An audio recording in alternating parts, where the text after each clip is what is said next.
Let us pray. Almighty God, where you have called us to govern this province, we ask your help to make decisions and laws that will be just and that will promote the interests of our people. Almagtige God, ons bid dat u gedurende ons vergaderings ons die nodige wysheid sal gee en ons motiewe suiwer sal hou. Dat u ons sal help om al ons tekortkominge te oorkom en al ons besluite aan u op te dra.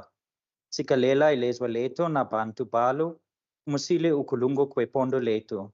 Nkosi sikalela i-Afrika, kina abantwana bayo, kokhela inkokheli zayo, yeniki upolo e-Afrika. All this we beg in your holy name. Amen. You may be seated.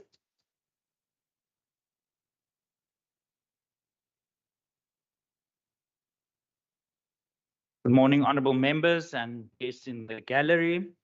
As has been our practice to date, honourable members, the honourable members will participate in the sitting of the House, both from here in the chamber with the presiding officer and table staff, and via Microsoft Teams. Our standing rules have accordingly been amended to accommodate such hybrid sittings. Honourable members, allow me to highlight some of the important directives in this regard. The quorum requirements for the sitting of the House are provided for in the Constitution and the standing rules. Unless there's an indication of unanimous concurrence, voting will be confined to members present in the House and on the hybrid system who are entitled to cast their votes as per the ATC issued on the 11th of August 2020. Members present in the chamber and via Microsoft Teams have all the privileges and immunities imparted by law. Honourable members, if you are considered out of order by the presiding officer, your microphones will be muted and you will be called to order. The Sergeant at Arms will record all members' attendance. And honourable members, when I request that you unmute your microphones, please complete speaking and then mute your microphones thereafter. The media have also been granted access to the Microsoft Teams meetings as guests of the WCPP. However, I wish to remind the members of the press that they may not use the chat room or speak or activate their cameras while the sitting is in progress. Honourable members, for the sitting, language translation services are available in the chamber as usual and on Microsoft Teams via the respective channels. Honourable members, I wish to remind you that no interjections are permitted during these hybrid sittings, and to this end, I wish to draw your attention to Rule 40 of our standing rules. Honourable members, good morning. To the guests in the gallery, welcome to the Western Cape Provincial Parliament. I wish to remind the members of the gallery that you're most welcome, but you may not participate in the debate on the floor. The Secretary will read the first order of the day. Debate on Vote 10, Infrastructure, Western Cape Appropriation Bill. Thank you very much. Honourable members, I recognise the Honourable Minister of Infrastructure, Minister Simmers. Thank you very much, Honourable Speaker, Honourable Premier, fellow members of the Executive, but also members of the Provincial Parliament, members of the Consular Corps present, mayors, MICO members, private sector partners, future distinguished investors, current investors, staff of my department and the ministry, but most importantly, the citizens of the Western Cape. It is an honour for me to deliver to you today our infrastructure budget to shape our future together. Our province is a place of immense opportunity, rich in potential and driven by a vision to enable economic growth that will create job opportunities and empower our residents to seize these opportunities. And infrastructure development plays a central role to all of this. Speaker, infrastructure is more than bricks and mortar. It is the enabler of economic growth, the driver of social development, and the key to unlocking new investment opportunities. We therefore envision infrastructure that is resilient, that can endure the elements and withstand budget uncertainties. Infrastructure that is sustainable, that provides alternative, future fit, and innovative solutions. And infrastructure that is inclusive, that addresses the past injustices and grows an economy that benefits all for the future. But to make this vision real, we must maintain what we have and lay the foundations to build strong, smart, and sustainable infrastructure that connects, empowers, and uplifts. My 5 key ministerial priorities are partnership, acceleration, delivery, finance, and innovation. They demonstrate that we are committed to fostering an environment that encourages collaboration, reduces red tape, and ensures that investments in infrastructure are both socio-economically profitable but also impactful. But we do recognize that government alone cannot meet the demands of our growing and dynamic region. That's why we place a strong emphasis on forging strategic partnerships. Partnerships with the diplomatic and consular missions, partnerships with municipalities, partnerships with the private sectors, partnerships with investors, both local and soon to be international. But most importantly, partnerships with the communities we all were elected to serve. It is common cause that the country simply does not have the money from a government point of view to keep up with the demands for services.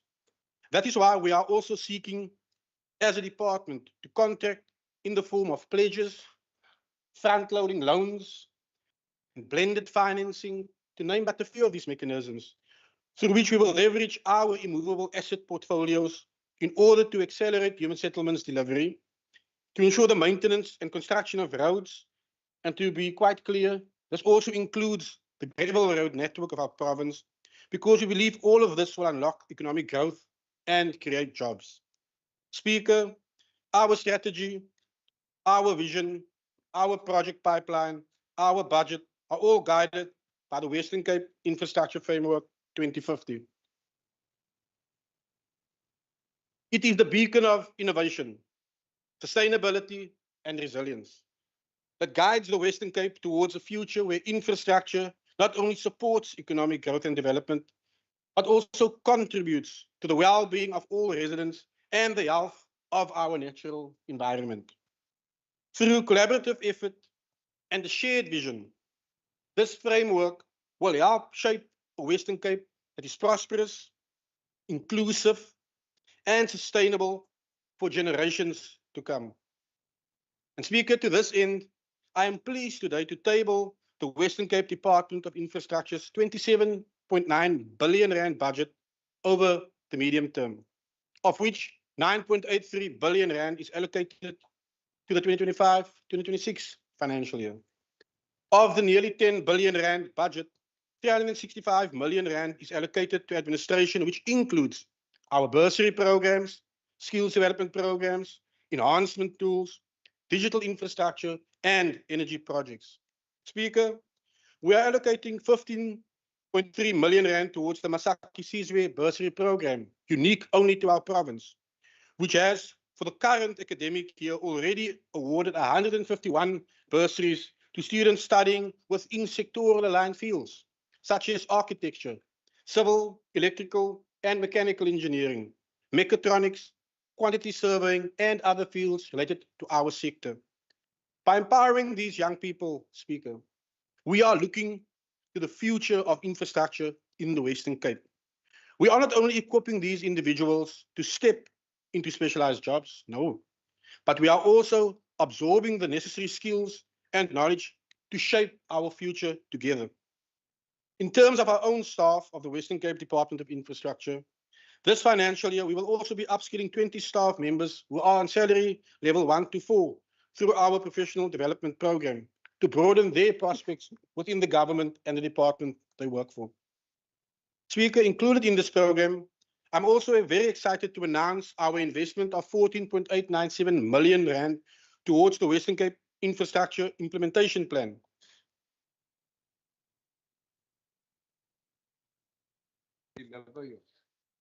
Commonly known as the Singular Project Pipeline. Colloquially, so you can all The Singular Project Pipeline will revolutionize infrastructure delivery in the Western Cape. It goes beyond this financial year. In actual fact, it goes beyond the medium term. We are setting the Western Cape on course towards the future. The pipeline identifies and gives an overview of existing infrastructure pipelines, which includes national, provincial, municipal, and private sector projects, representing a cohesive set of projects strategically designed to attract investment and meet the needs of our province. The existing singular pipeline contains projects to the value of a gigantic 200 billion rand. That is the monetary value of our singular pipeline. This, Speaker, is how we will shape our future Western Cape together. I also wish to announce that we are investing over 11 million rand in digital infrastructure that will transform the way we deliver infrastructure, how we attract investment, but also how we interact with our residents. As a department, we are embracing cutting-edge technology like digital twins and artificial intelligence to revolutionize how we plan, how we fund, and how we manage infrastructure. And therefore, we will soon launch a real-time, interactive 3D digital twin of the entire province, the first provincial government to do this. Wow. This advanced tool will allow us to visualize key pipeline projects more effectively, helping to attract investment and to secure funding with greater ease. By integrating AI-driven analytics, we will then be able to accurately forecast infrastructure needs, optimize resource allocation, and enhance decision-making, ensuring that every rand is invested where it will deliver the greatest impact. In plain English, the bang for buck. I will also soon introduce you all to Eve. No, not Eve from the Bible, the Western Cape's Eve. Eve, or it stands for Enhanced Virtual Experience Premier, is our decentralized AI-powered assistant designed to enhance the residents' interactions with my department. We chose a decentralized model for its versatility and flexibility in handling various data types. But in addition to being cost-effective, Eve as a model offers both robust capabilities in data analytics, automation, and communication. Eve will be accessible through multiple platforms, including WhatsApp, email, and a dedicated mobile app. The first iteration, or toddler Eve as I like to call her, will be ready for testing within the next 2 weeks. Kom ons hoop maar Eva kan baie vinniger loop as dit gaan kry. Our transport infrastructure branch has launched an initiative to modernize and upgrade its IT systems and business tools. This effort aims to enhance our ability to collect, manage, and utilize data effectively, enabling better decision-making and more efficient spending across the province's 30,000-kilometer road network. A key highlight of this program is the development of a new public query app designed to improve service delivery and community engagement. This app will provide a user-friendly platform for public engagement, offering a centralized hub where citizens can report issues and share feedback related to our provincial road network. Our goal is to enhance operational efficiency by enabling that residents can log road-related concerns directly from their mobile devices, while equipping our Western Cape government officials with the tools and, yes, accurate information needed to track, manage, and resolve reported issues efficiently. We believe this will improve our responsiveness and promote a more citizen-centric approach to infrastructure management. The app is currently in development and it is planned to be launched for public use in November of this year. In the energy space, Speaker, we are also allocating 38.462 million towards energy resilience. The Western Cape government is actively advancing gas-to-power initiatives as a strategic response to our energy security challenges and the growing demand for lower carbon technologies. The development and promotion of a robust gas-to-power industry holds significant potential to drive socio-economic growth and job creation across our province. With abundant gas reserves, the Western Cape is well positioned to harness both indigenous and imported gas supply options. Current assessments indicate the potential to add up to 6.7 gigawatts of new gas-fired power generation capacity, complementing the existing 0.1 gigawatt capacity at Ankerlig and Goriqua. Furthermore, gas-fired power energy, along with associated natural gas supply infrastructure, presents major investment opportunities across the entire value chain, upstream, midstream, and downstream, stimulating local economic growth and generating substantial employment opportunities. We are also making significant strides in installing solar geysers in housing units at several of our housing developments across the province, targeting what is defined as indigent households who are our beneficiaries. And our efforts in this regard already has huge successes. Over the last financial year, we have installed a total of 1,623 solar geysers at several of our human settlement developments.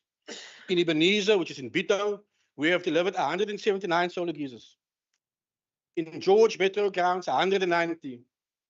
At Melkfontein in Essequa, 300. At Railton in Swellendam, 340. At Vredebes in Ceres, 379. At Vlakkeland in Paarl, 56. At Klaver in Vredendal, 199. But we are not done yet. Funded through the Asset Reserve Fund, our efforts will continue, and in this financial year through our own funding, we will install a further 196 solar geysers in the metro grounds, 40 at Melkfontein, 6 at Vlakkeland, which is besides the 30 geysers which come standard as part of the military veteran units that are completed there. And 110 is ready for implementation in Vredebes. Speaker, we are also looking to pilot something that is unique and will be unique to our human settlements approach, microgrids. In partnership with relevant stakeholders such as the private sector, we believe that this will go a long way in empowering communities that otherwise wouldn't be able to afford electricity, specifically given the most recent repetitive electricity hikes. Speaker, dan ten opsigte van ons openbare werkeprogram bewillig ons meer as 2.5 miljard rand vir instandhouding, tariewe, huurkontrakte, munisipale dienste en konstruksie. 'n Sleutelvernoot in ons openbare werkomgewing is ons sustersdepartement van gesondheid en welstand. Tesame met die departement van infrastruktuur, wat as die implementeringsagent optree, is ons besig om verskeie megaprojekte binne die gesondheidssektor te ontplooi. Ek sien dus uit na die aankondigings wat my collega minister Wenger binnekort sal maak wanneer sy haar departement se begroting ter tafel sal lê. Wat openbare werke infrastruktuur betref, is 625 werksgeleenthede gedurende die 2024-25 boekjaar geskep. En ons beoog om altesaam 2255 werksgeleenthede oor die mediumtermyn te skep, met meer as 810 werksgeleenthede wat in die huidige finansiële jaar geskep sal word. Speaker, for community-based programs, we are allocating nearly 80 million rand for 2025-2026 financial year. This significant investment is aimed at ensuring that communities benefit directly from infrastructure projects through the creation of temporary job opportunities and by equipping these communities with skills needed for long-term sustainable employment. Specifically, being the son of an artisan, I'm happy that 6.383 million rand is allocated for artisan development, 20.518 million for the National Youth Service, 4.781 million rand for contractor development, and 2.873 million for empowerment impact assessments. Through the expanded public works program, our province aims to create over 313,000 work opportunities between 2024 and 2029. En ons is goed op koers. Of these, 91,677 will be in the infrastructure sector, directly supporting our department's core mission. These opportunities are not only a vital source of income for many, but also a pathway to skills development with a strong focus on training and long-term empowerment. And Speaker, while I am eager to discuss our human settlements program, I must first address a significant issue that cannot be ignored, which came up during Friday's debate as well. I'm referring to the unfortunate and misguided decision by the National Department of Human Settlements to reduce our 2024-2025 human settlements budget by an alarming 300 million rand. I raise this issue now. Ek hoop die mense vat notas aan die ander kant van die huis.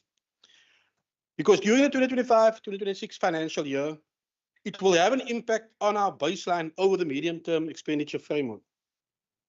The National Department justified this cut by citing our expenditure on the informal settlements upgrading partnership grant, which they reported stood at 20%, and the human settlements development grant, which they stated was at 41%.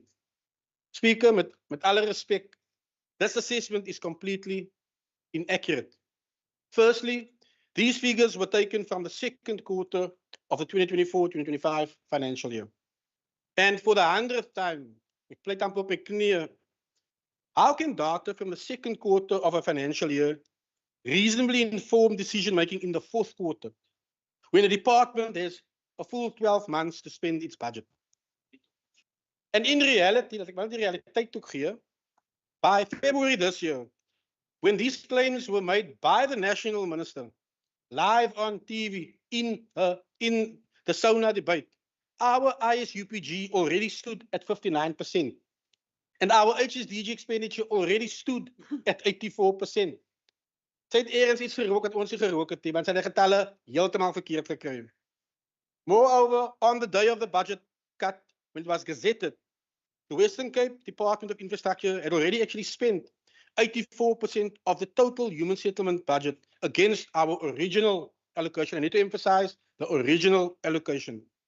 So why would our budget be cut when we were clearly on track to spend 100% of our grant allocation?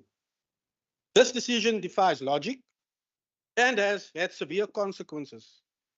As a result of the budget cut, we were forced to operate with a reduced budget, 300 million less to be quite specific, leaving invoices for work already completed and certified unpaid, amounting to 243 million rand at the time it was gazetted. 243 million rand. Speaker, not only is it challenging to explain to the National Department that the decision was based on outdated and irrelevant data, but it is equally difficult to convey the devastating impact this decision has had on the people of the Western Cape, especially our housing beneficiaries and the SMMEs who are still waiting their invoices to be paid. However, Speaker, the Western Cape government is focused on serving its people, and we are committed to protecting the interests of those we serve.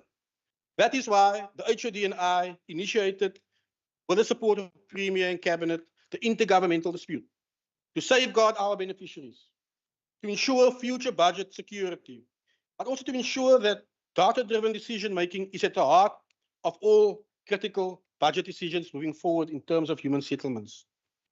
And despite these challenges, Speaker, we are moving forward in this province. Ons kap het maar nat al die pad. Hierdie provinsie regering stel sy inwoners eerste en bewillig byna 6.4 miljard rand vir menslike nedersettings oor die medium termyn, waarvan 2.243 miljard rand in die 2025-26 boekjaar toegeken is. 1.634 miljard rand word toegewys aan die ontwikkeling van menslike nedersettings, 325.7 miljoen vir die opgradering van informele nedersettings, 45 miljoen rand vir die versnelling van behuisingslewering, 55.324 miljoen vir batebestuur en meer as 30 miljoen vir titelaktes. And talking about title deeds, Speaker, ownership is the cornerstone of our human settlements efforts because it just not only restores dignity, it creates generational prosperity and wealth. I am therefore incredibly proud of the strides we have made, and we have done so in partnership with the private sector, which is why, as part of our partnership, tomorrow the Premier and I will, with First National Bank, hand over the first 71 title deeds as part of our partnership, where we have utilized subsidized funding to ensure that the outstanding loans of beneficiaries were settled. The bonds have been cancelled and the title deeds were issued. This intervention provides financial relief to beneficiaries, but also ensuring they gain unencumbered original title deeds. But the 71 come from different areas, Honourable Speaker. In the city of Cape Town, they are residents from Bellville, Blue Downs, Goodwood, Grassy Park, Khayelitsha, Plainvlei, and Mitchells Plain. as well as areas outside of the metro, including Worcester, Pakkelsdorp, Riversdale, Stellenbosch, and Wellington. And I want to use this platform today to challenge the other banks to join our partnership and to help us in shaping our future together and to help us accelerate the delivery of title deeds in the Western Cape. It's time the banks, as the Premier would say, steps up to the call.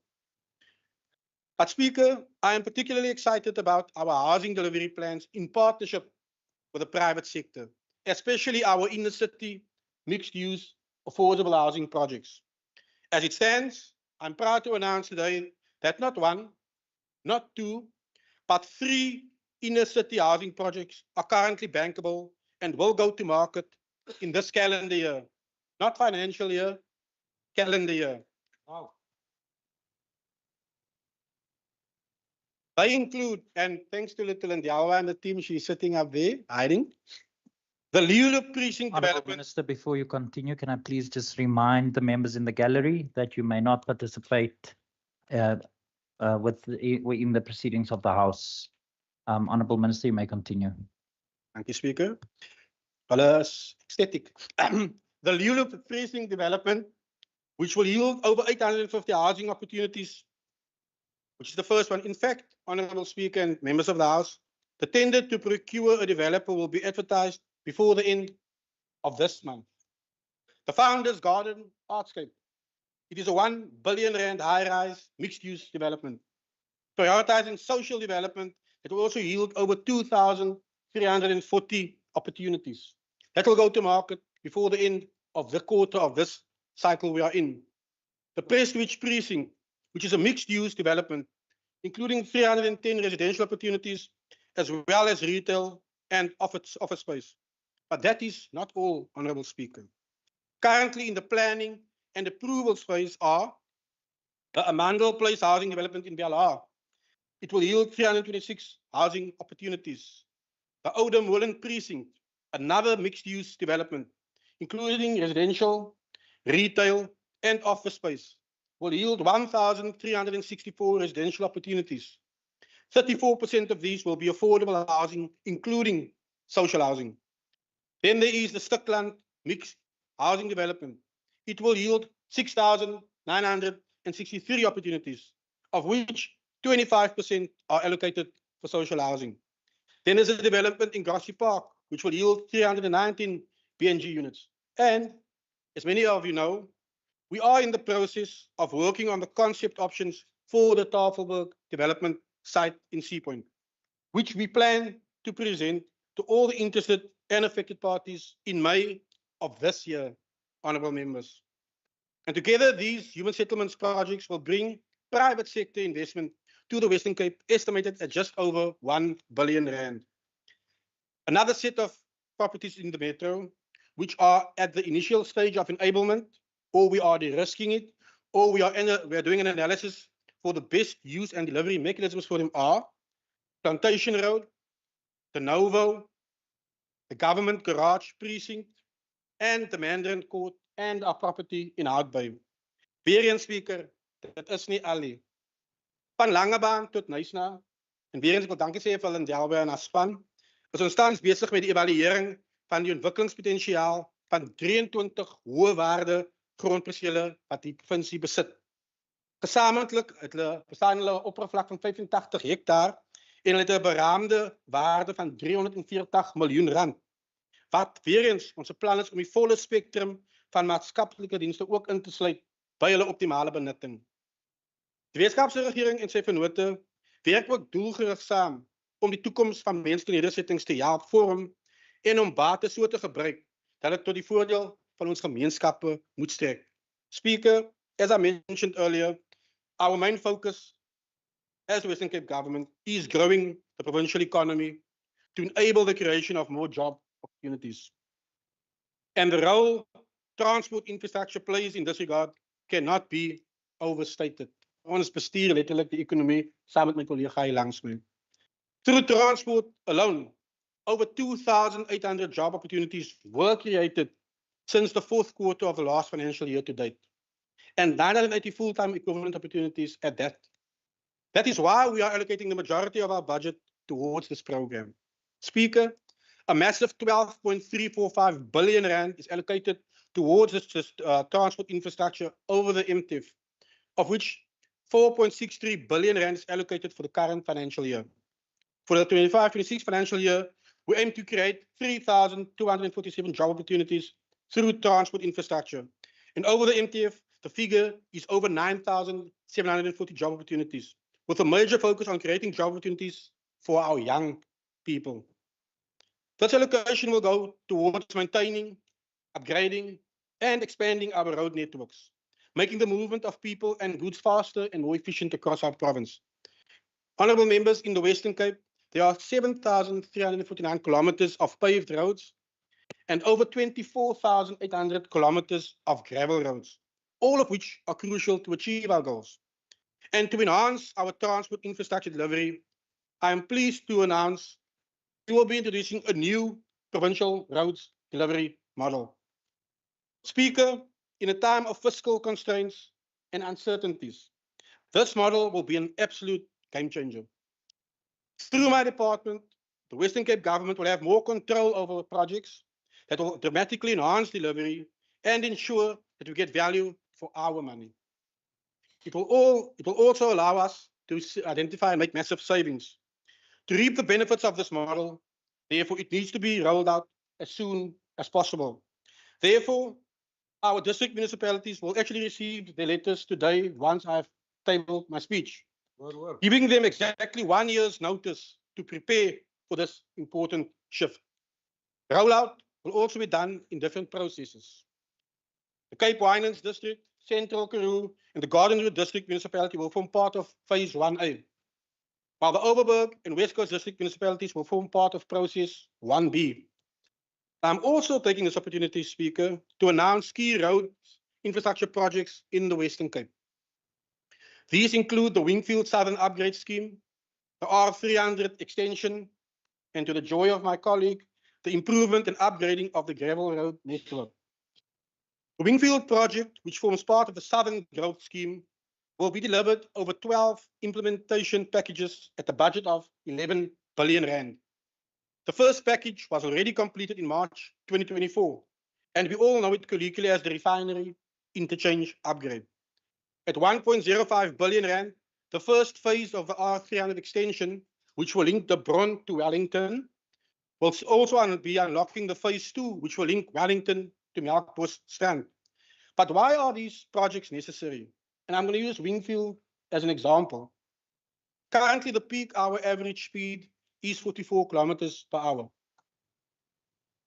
On a trip which should take 60 minutes to complete, Capetonian commuters spend 101 minutes. This equates to almost 1 month's working hours lost to travel time per commuter each year. If we abandon the Wingfield project, modeled peak hour speed in 2032 will drop to 14 kilometers per hour. Ek braaf amper vinniger as dit, maar okay. This includes a modal shift towards public transport and a fully operational metro rail. But with this intervention, peak hour speed will increase to 51 kilometers per hour in 2032.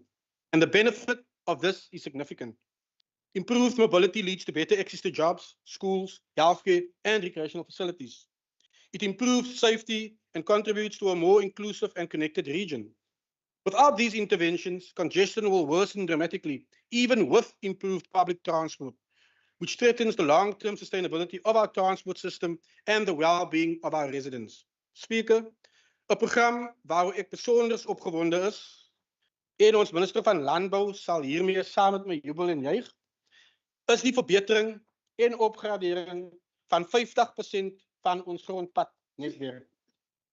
Die eerste fase van hierdie projek fokus op die verbetering en opgradering van 5%, oftewel 1200 kilometer van hierdie netwerk. Ons gaan met my kollega die landbousektor as geheel en in besonder met boere en gemeenskappe in vennootskap tree om sleutelroetes te identifiseer en te prioritiseer om hierdie belangrike onderneming uit te voer. Hierdie verbeterings sal nie net beter toegang ontsluit nie, maar ook plaaslike ekonomieë, veral die landbouekonomie, versterk en help om inklusiewe, klimaatsbestande gemeenskappe te bou. But more specifically, our key goals with this 50% is to ensure that every household, school, clinic, and business in targeted areas can be reached reliably and safely in any weather at any time. To lay the groundwork for future growth corridors, ensuring new housing developments can happen, and integrated service delivery. To use these road construction and maintenance as a platform for employment, contractor development, and technical upskilling, especially for our youth in SMMEs. To build roads that last, with drainage, erosion control, and green design principles built in. To reduce inequality by improving connectivity between historically underserved areas and the urban economy. And to position roads as the first step in attracting further private and public sector investment in housing, retail, transport, tourism, and logistics. Again, we are investing heavily in our transport infrastructure because the broader social and economical impact is shaping a future Western Cape that will be rich with opportunity, that promotes dignity and well-being, while also creating prosperous communities at the same time. Speaker, in terms of major procurements for the financial year, there are a total of 360 infrastructure projects at a value of 5.3 billion rand, of which 36 are high-value projects at 4 billion rand. 4.37% of these projects are human settlements projects. 16.95% of these health infrastructure projects. 23.81% are construction projects. 54.51% are maintenance projects. Speaker, as I conclude, I cannot fail to mention my department's corporate social investment efforts. What started out as 67 minutes on Mandela Day last year has now become almost institutionalized across our entire department. This initiative includes the donation of laptops, furniture, care packages, and much, much more. And I'm proud to say to this House, Honorable Speaker, that this initiative is driven by our staff, many of whom give monthly donations out of their own pockets. That's how we are committed to this cause. And I want the record to record that we should all thank them today for showing and bringing to life our government's caring component. They really make me proud and should make all of us proud. And I've invited the key team who go, they don't ask any overtime premium, they do it over weekends even, to transport all of the stuff, to put up all the laptops and mobile facilities which we have ensured. I want to tell it's Wayne Amsterdam, opstaan, Glenville Naidu, Chadley Brown, Brian De Veer, Muhammad Cooper, Dylan Golden, and Yazid Naidu. Again, Premier, they don't ask overtime. They do it out of their own pockets. And many a times, they're also the last people to leave after I leave. So please give them a hand of applause.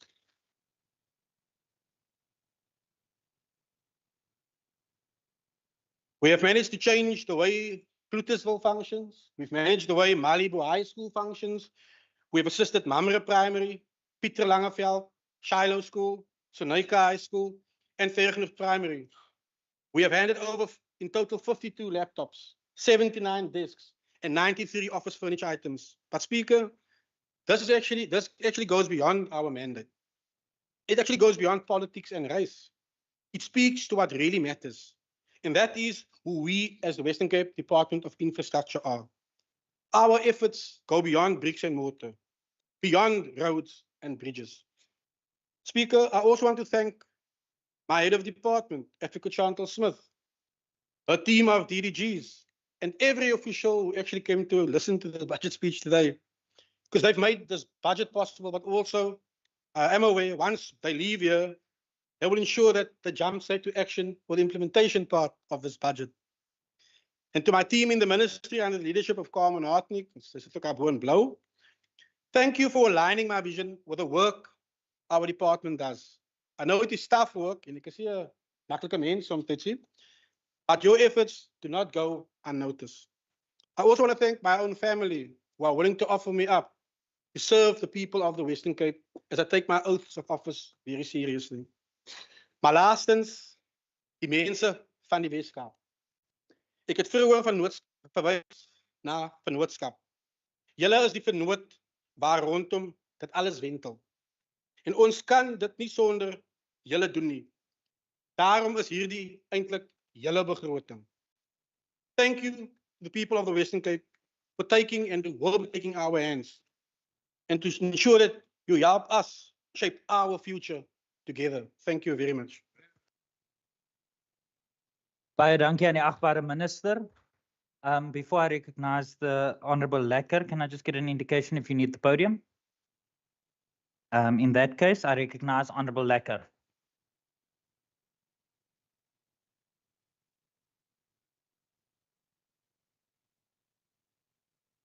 Thank you, Honorable Speaker.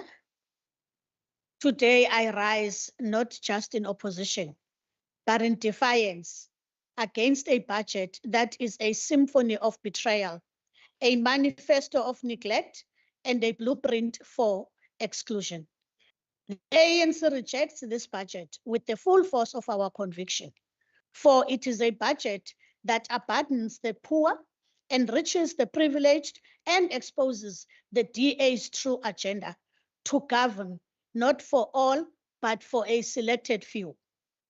At the helm of this sinking ship is MEC Simas, a leader so weak, so devoid of vision, and that his very presence in this role is an insult to the people of this province.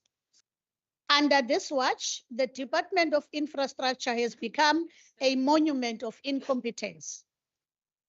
While the MEC enjoys the life of leafy suburbs paid for by the very taxpayers he fails, the people of informal settlement drown in squalor.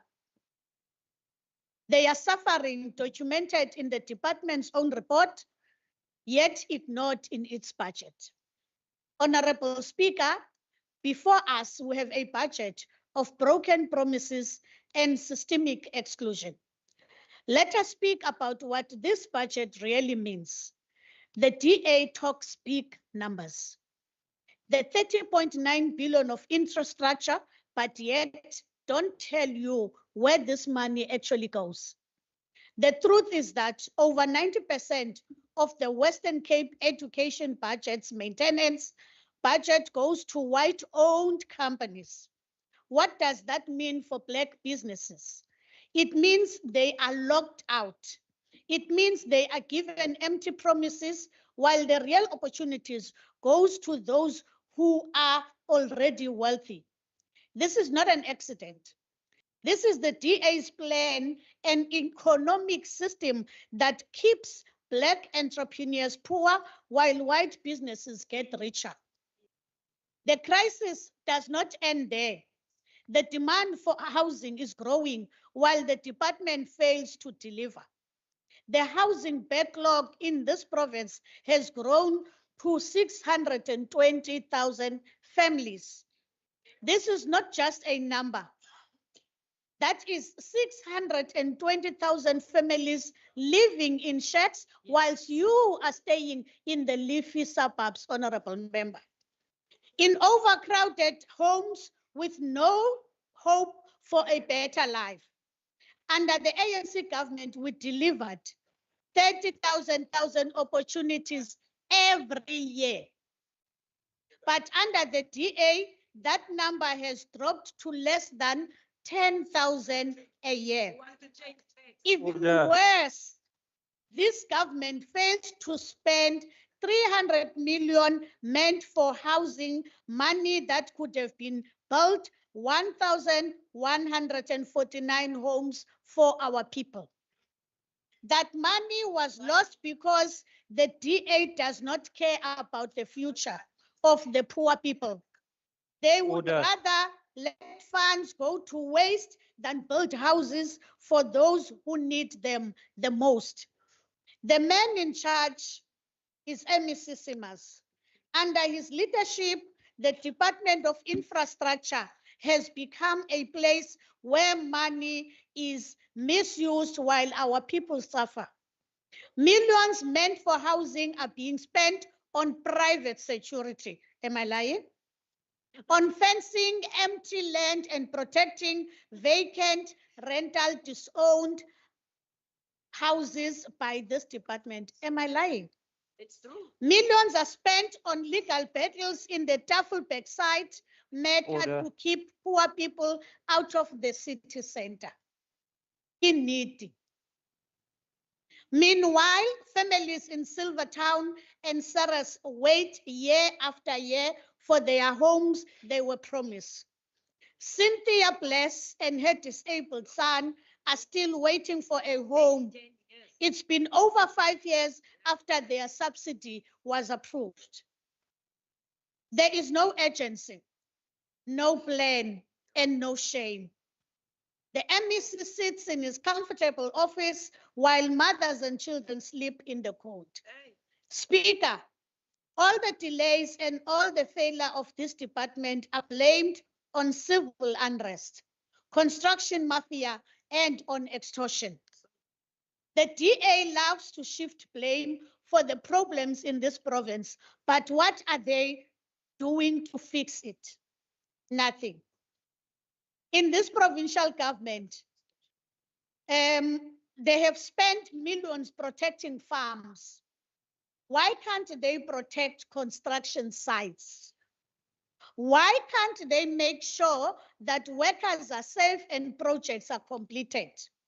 The truth is, the DA does not care about stopping crime in our communities. They only care about making clumsy, lazy, lame excuses. Lest we forget, it is the same DA government that started extortion, and we have sustained it through awarding lucrative tenders to companies with clear links to gangs. To whoever that asks now, what? Go back to the pictures of the former MEC, Daniel Plato, sitting with a gangster at McDonald Adley Street. The DA's own studies showed that affordable housing could be built there. But instead of building houses for the poor, the DA is giving the land to the Department of Social Development. Why? Because they don't want working class people in Sea Point and around other places to be given an opportunities. They want Cape Town to be a city for the rich, a place where Black families are pushed to the edges, far from the jobs, far from opportunities, and far from any chance at a better life. The DA's own vision for the Western Cape is clear. The province where the rich live in comfort while the poor struggle to survive. Transport costs keep rising. Rent is unaffordable. Electricity prices are crushing families. Even the middle class is buckling under the weight of the DA's policies. This is not an accident, it is by design. The ANC rejects that it is anti-democracy. Order, members. Honorable Member Lekker, speak to me. This is an accident. This is not an accident, but it is by design. The ANC rejects a budget that is anti-people and anti-poor. We reject a budget that exiles the working class to the outskirts of the city, far from the jobs, good schools, and dignity. We reject a budget that feeds white-owned monopolies while starving Black entrepreneurs. We reject a budget that prioritizes MEC Sima's comfort over the cries of the homeless. Speaker, today I stand before you with a heavy heart, speaking in simple words so that every grandmother in Philippi, every unemployed father in Bukuletu, and every child studying by candlelight in an informal settlement can understand the terrible truth that this budget is a cruel betrayal of the poor by the DA government. As the cold winter winds begin to blow, our people are preparing for their annual suffering. In just a few weeks, mothers will once again be scooping dirty water out of their shacks.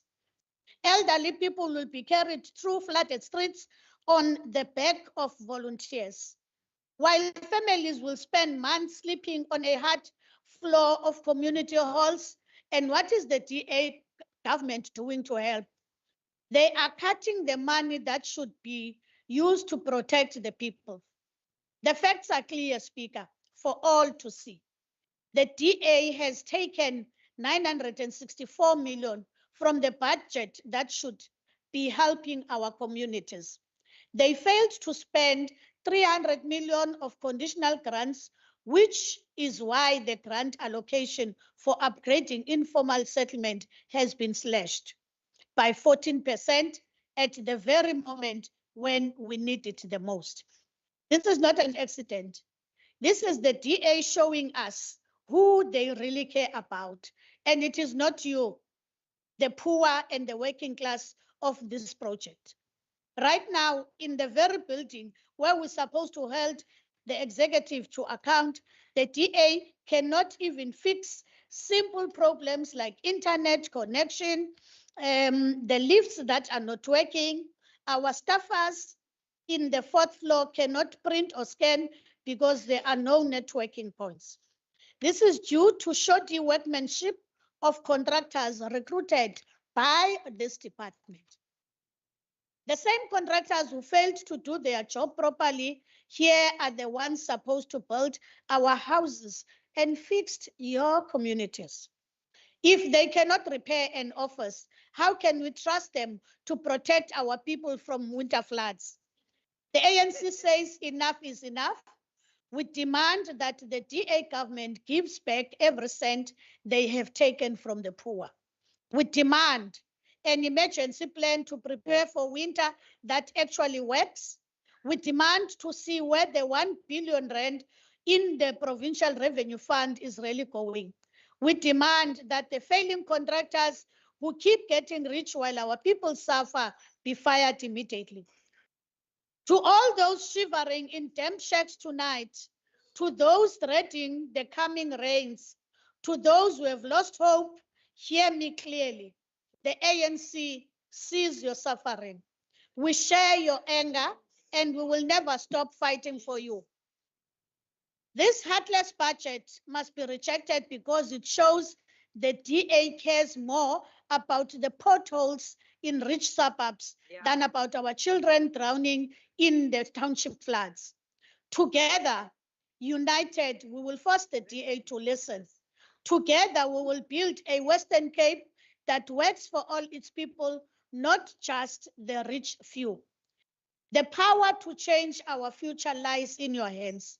Honorable Speaker, I must speak directly to our colleagues in the Patriotic Alliance and Al-Jama through you. Week after week, we have watched their presence through a virtual platform. It shows how disrupting the DA can be. Yeah, 50. Order. We have watched you stand with the DA in committees, in sittings, and now in supporting this poor budget. Every time you vote with the DA, you betray the very people who put you here. The working class, the poor, the forgotten communities who believed you would fight for them. This budget cuts funding for informal settlement, slashes housing programs, and abandons our people to suffer through another winter of floods and misery. If you support it, you are not making a political choice. You are signing your names to the suffering of thousands. The choice is yours. Stand with the poor or stand exposed as traitors to the struggle. The ANC rejects this anti-poor budget. Honorable Speaker, this budget is not just a failure. It is an affront. It is a declaration that the DA cares more for potholes in the wealthy suburbs than the poor people sleeping in shacks. To the people of the Western Cape, the ANC sees you, we fight for you, we reject this budget, and we will not rest. I thank you. Thank you very much, Honorable Lekker. Honorable members, the next speaker is Honorable Petrus, and he's on the virtual platform. Honorable Petrus, I recognize you. Thank you, Speaker. Honorable Speaker, I greet you, the Premier, colleagues, and the people of the Western Cape. I'm speaking on behalf of the Patriotic Alliance. During our different debates and discussions, we emphasized the importance of delivery of quality infrastructure that will enable economic growth, opportunities, and job creation. We believe in the empowerment of communities and upcoming businesses where we roll out infrastructure projects. Speaker, hier praat ons nie net van algemene werk nie en subcontracteurs nie, maar van volwaardige spesialistcontracteurs en hoofcontracteurs. Dit is toch immers ons mense wat die werk verrig. Baie van ons mense word uitgehou omdat hulle in baie gevalle nie toegang het op bronne en finansies nie, weens historiese diskriminasie. Verwys na as deel van die nalatenskap. Honorable Speaker, we can't roll out housing projects without supporting services like clinics, police stations, parks, schools, and name it human settlements. The PA supports an holistic human settlements approach.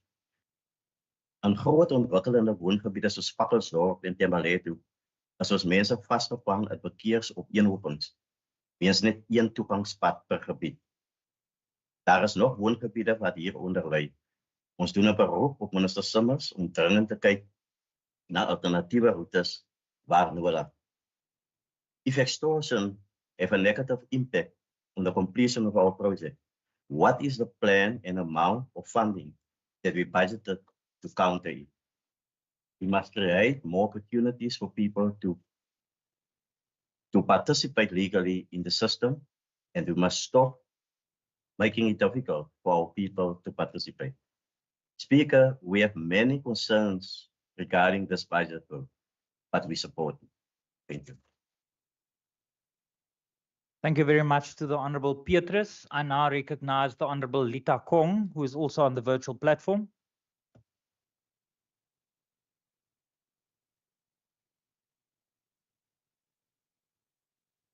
Honorable Lita Kong.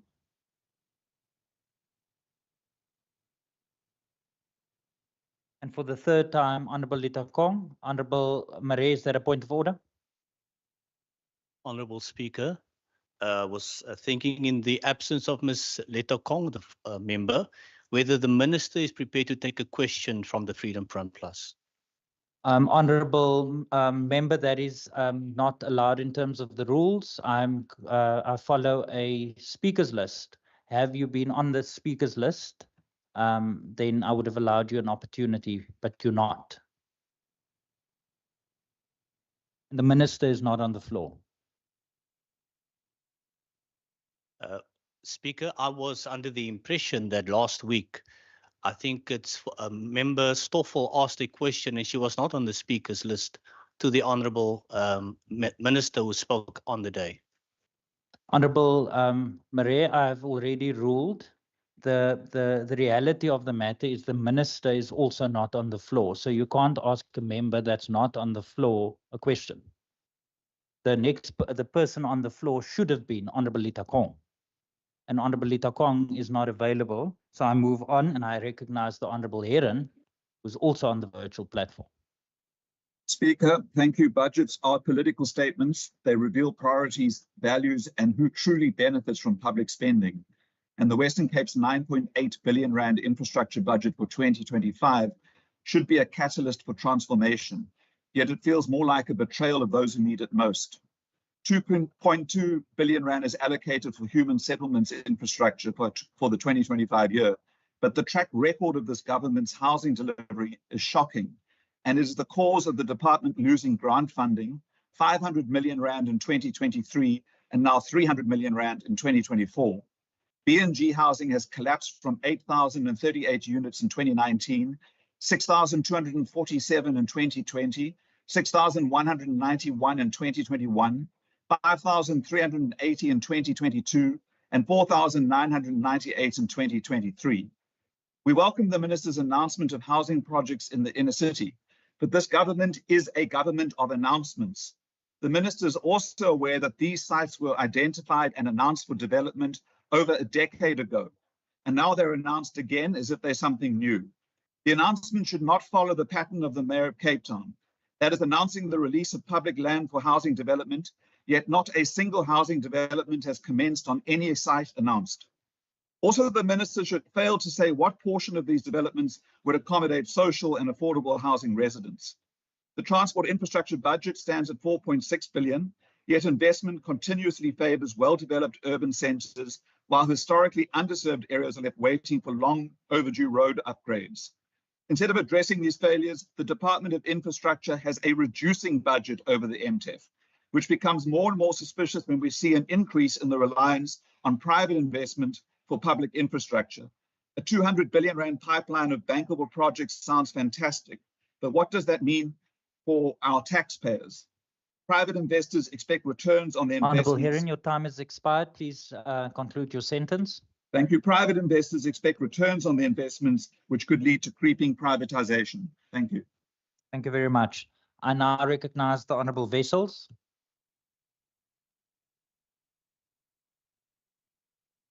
Morning, Honourable Speaker, members of the House and residents of the Western Cape.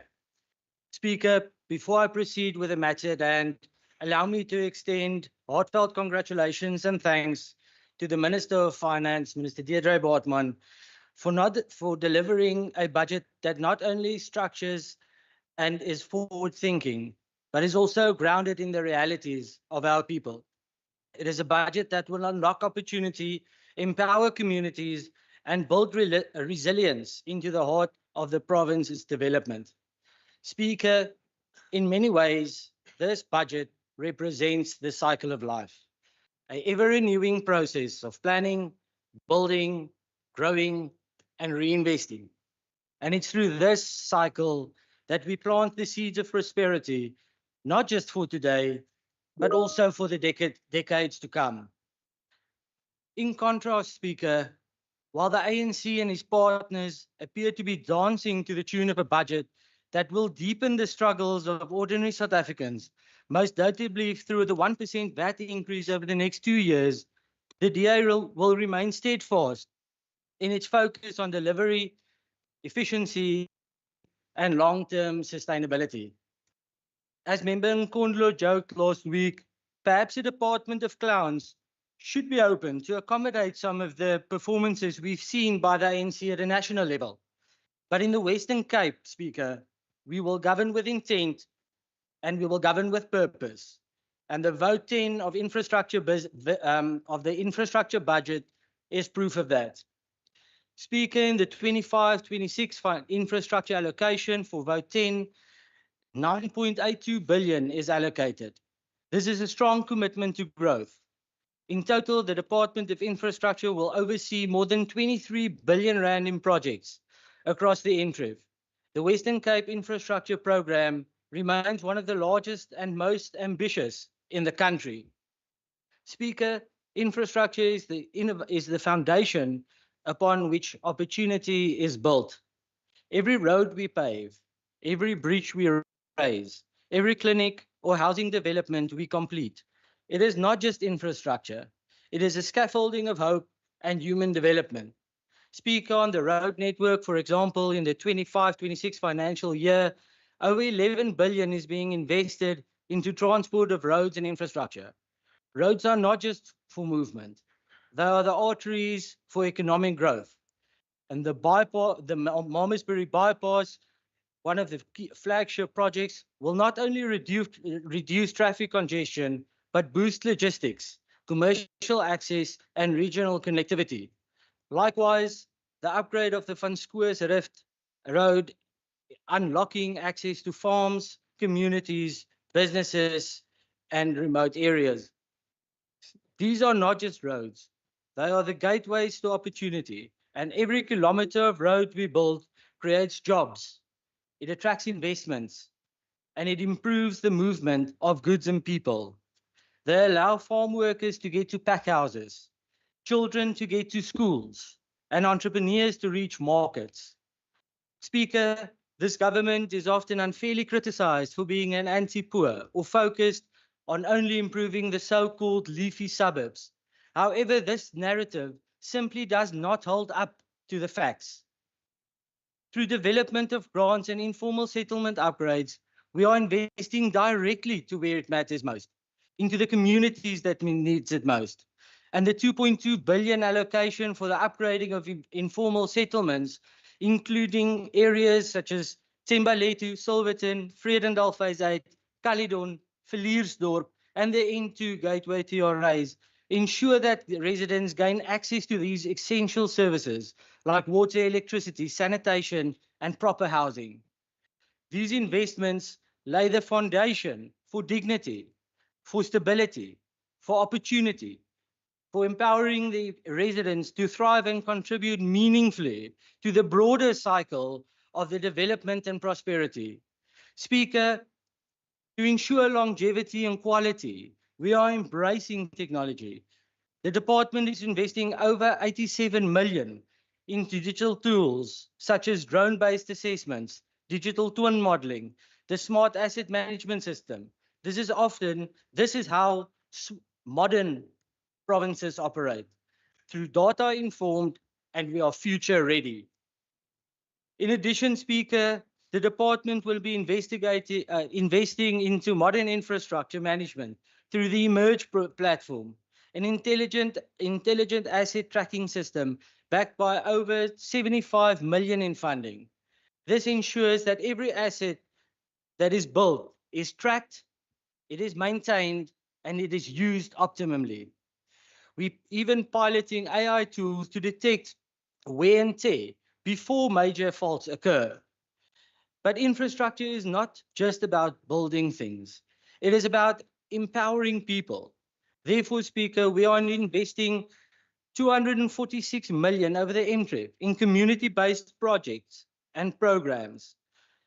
This includes over 51 million into the Msaki Sizwe bursary program that will help our young engineers, our quantity surveyors, and build an environment for professionals in the sector. Over almost 15 million into artisan development that will create skilled tradesmen who can maintain and grow our infrastructure base. Speaker, we're investing over 168 for enterprise development. This will help small contractors and emerging businesses to become sustainable partners in the infrastructure economy.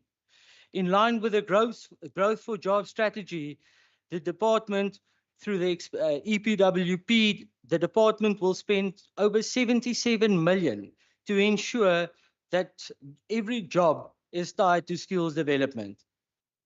These aren't just temporary jobs we are talking about. We are talking about work readiness, about accreditation, and long-term participation in the infrastructure space. Speaker, let me now turn to human settlements, another crucial leg of this budget.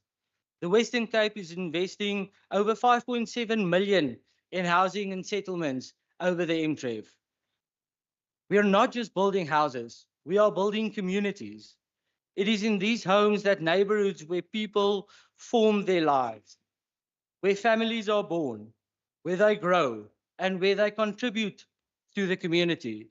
For instance, Speaker, projects like Conradi Park, that showcases this beautifully. This is a game changer project of mixed use, affordable housing right in the urban core, with integrated schools, clinics, retail spaces, parks, and public transport.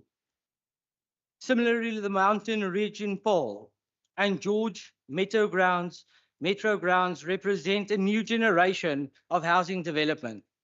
At the Metro Grounds, we made history by handing over houses and title deeds on the very same day. This, Speaker, is dignity delivered without delay. Speaker, every title deed delivery is a success story in the Western Cape. Through our title deeds action plan, we've not only met but exceeded our target, helping hundreds of families to secure legal ownership of their houses. Speaker, this is how you create generational wealth and social stability.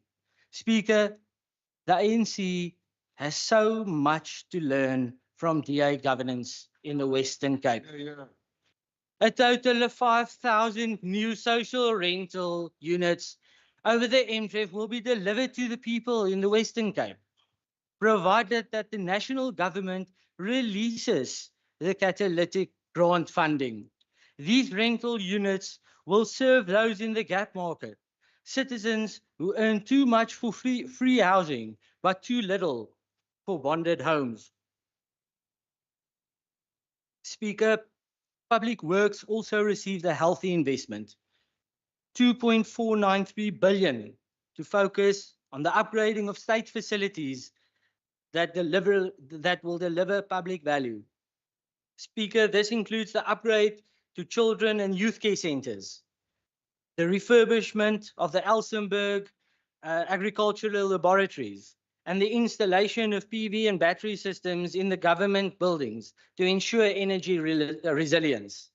Speaker, let's now address the elephant in every boardroom and municipality, energy. In the Western Cape, we are no longer waiting for Eskom or the national government. We are building energy resilience from the ground up. Earlier this year, we had the sod turning for the Riversdale solar plant, a groundbreaking project that aims to take the whole town off the grid and be self-sufficient. Last week, the department broke ground on a 9-megawatt solar project in George in partnership with Solar Energy Africa. These projects are catalytic. They enable municipalities to stabilize, reduce cost, and support local industries. Speaker, just over this weekend, we heard the president of the ANC say in a speech, business does not dictate what happens in government. This sounded like the perfect recipe on how to come from 57% to 40% in one term. Speaker, this is why in the Western Cape, partnerships are critical with the private sector, with municipalities and with communities. Infrastructure are not built in silos. It is built through a shared vision on shared responsibility. For education and health infrastructure, Speaker, the 25-26 budget will provide 7 billion for education infrastructure, of which 3.6 billion goes to upgrades, and just over 3 billion goes to new school and new school replacements. Over 4.4 billion goes to health infrastructure, including over 2.8 billion for the upgrades and 589 million for new builds. This is clinics, this is hospitals, and this is specialized facilities. Speaker, the future also lies in creative spaces. It is why we are excited about the Provincial Archives redevelopment and the Artscape infrastructure upgrade, both already in planning stages. These will preserve our heritage while supporting artists, educators, and entrepreneurs. Speaking in closing, let me remind us all, when we build a road, we don't just lay tar, we open an economic corridor. When we build a home, we don't just raise walls, we restore dignity. And when we build a school, we don't just create classrooms, we create futures. This budget of 9.82 billion investment into infrastructure is a promise to the people of the Western Cape. It is a promise that we are planting now so that future generations may harvest the fruits. This, Speaker, is the cycle of life. Planting, growing, and thriving. And we in the Western Cape will keep this cycle turning with courage, with care, and with confidence. And it's with this background, Speaker, on behalf of the DA, that I support this budget for infrastructure, vote 10. Thank you very much. Thank you very much to the Honourable Wessel. Order members, Honourable Minister, do you need the podium for your reply? In that case, I recognize the Honourable Minister of Infrastructure, Minister Simmons. Dank u, achtbare speaker, and thank you to all the members for the inputs. And I'll actually start with the party that's busy dying in the Western Cape. It's called the ANC. You went from 12. Honourable Minister, please take your seat. Honourable Murray. Thank you, Honourable Speaker. Honourable Speaker, now that the Minister is on the floor, wanted to know if he would be willing to take a question from the Freedom Front Plus. Thank you. Order, members. Order. Honourable members.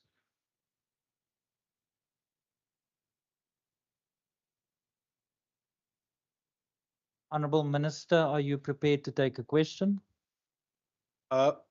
Speaker, actually, I can't speak to parties that are busy dying at the moment. We just welcome. Honourable Minister, can you just answer the... No. Okay. Honourable Murray, the Minister is not prepared to take a question, and for that reason, I will not allow it. Thank you, Speaker. Thank- It's a pity. Thank you very much. Honourable Minister, you may continue. Speaker, as I was saying, I will start with the party that's dying the quickest in our province. It's called the ANC. You've gone from 12 to 8, but why have you been declining, and why will you continue declining? And it's a pity that Honourable Lekker was supposed to now be the messenger of her party, because what she said does not correlate to who she actually is, Honourable Speaker. Honourable Speaker, why do I say so? Napoleon Bonaparte once said that you must never interrupt your enemy when he is making a mistake. For the last 16 years, the African National Congress has slowly but surely been making one error after the other. That's why you will continue dying as a party. That's why you do not have relevance in this provincial, in this province. Order. Why? Because you keep on harping on the same tune, which does not actually buy you or gain you votes. It's costing you more votes. Honourable Minister, Honourable please, Member. please take your seat. Honourable members on my left-hand side, I've allowed interjection and heckling because that's the nature of Parliament and nature of debate, and I will never stifle freedom of speech and your right to have your voice heard. But this constant commentary and direct engagement with the Minister is not allowed. You've had an opportunity to make your submissions during the debate if you were on the order, if you were on the speakers list. If you're not on the speakers list, it's now the Minister's opportunity to respond to those inputs made. If you have any additional comments to be made after this vote, I'm going to suspend for 2 minutes and you can engage the Minister outside of the chamber. Honourable Minister, you may continue. Thank you, Speaker. Speaker, the Honourable Member says that my department does not have vision because it has a leader that has no vision. But I think the ANC is stuck without a vision for more than 30 years now. And why do I differ with the member? Member, there's the Western Cape Infrastructure Framework 2050, which is the vision statement. Then take it even further because the ANC can only dream, but you can't implement. It works different in this province. We crafted a strategy document which outlines the frameworks and the governance structure of making the vision become a reality. Then we took it a step further, which is called the implementation plan, or the singular pipeline, if you listen to my speech, Honourable Speaker, through you to the member. This speaks of a department that has a leader or in leadership that has a vision, that wants to implement and wants to accelerate. It's not my mistake if your party is stuck in reverse gear. It will continue being stuck in the reverse gear till 2029, when you will lose even more relevance in this province. You refer to security upgrades. Remember, if your party, among others, did not encourage land invasion, I would not have the need to spend human settlement grants in protecting land, in protecting buildings. So I would encourage you as a dying party, don't drag your communities down with you, Honourable Speaker. Stop encouraging land invasions. Then I will not need to spend money on securing our sites. And Honourable, and in terms of urgency, the budget and the plan I've tabled here today, Speaker, speaks to a province that accepts two things. I do not need to be heavily reliant on the national government anymore because they do not show urgency. They do not keep pace with what's happening on the ground, which is why the call for partnership with the private sector and investors. Because if we are to wait for your party at the national level, dan gaat ons nergens kom in reality. And you refer to how many housing opportunities we deliver per year versus when the ANC governed. Let me just remind you of your own ANC former national minister, Tokyo Sekwale, who appeared before the Standing Committee, the National Standing Committee on Human Settlements. He was asked by one of your own members, how many funds has the ANC spent to repair houses that were built in the last decade? In the Western Cape, and this is when you were governing this province, when you so-called delivered 30,000, the Western Cape government, when the DA took over, had to spend almost 1 billion rand to repair houses which your party built. So don't do quantity, give our people quality. We could have used the 1 billion rand to address the housing backlog even more. So, Honourable Speaker, quantity versus quality. Maar daar is die waarheid, want leerblikke maak die meeste gerus. Daar maak hulle wragtig alweer gerus. Honourable Speaker, I do want to thank Member Basil Peters from the PA. Indeed, human settlements needs to be encompassing all elements when you do develop settlements, which is why the Department of Infrastructure was born, to ensure that it's an holistic development, and which is what you will see when we implement projects. We're talking about Swellendam, for instance. What you see there is more than one housing program. There's also other elements built into that program as an example. In terms of good input, Honourable, through you, Honourable Speaker, to Member Heron, if you listen to my speech, and you'll get a copy, I believe, after this, I would like you to read how I've broken down what is bankable, which means it's implementation ready, it's going to bank, it's going out to tender, it's gone through all its processes, which I need to respect. Some of those processes are in the ambit of local government. I need to respect their timeframes. So you will see in each of those projects that are bankable, that are going to market in this calendar year, in each one of those projects, a percentage has been allocated for affordable and social housing. So please do look up the numbers, or you can write me a written question. I will respond with the exact data for you. In conclusion, Honourable Speaker, I do want to thank now our Standing Committee Chairperson. Our department is a very, very big department. Jy moet die pyp nou lekker kan rook om die ding reg te verstaan, is Afrikaans saying. And this is a very, very big department. I do want to thank my Standing Committee, our Standing Committee Chairperson and their members, even the opposition members that serves on there, for really going out of the way to understand this department, to understand this budget, to understand the vision, to understand the strategy, and to understand, through you, Speaker, the implementation of where we're heading into the future. And when I say shaping our future together, it even includes the opposition in this House who want to contribute constructively to where this DA-governed Western Cape is going. It is up to you if you want to walk this journey with us, or if you want to lose even more irrelevance within our province. To the members of the Diplomatic Corps and the Consular Corps, thank you for attending our session. To all of our visitors, mayors, MICO members, our staff, thank you for being here.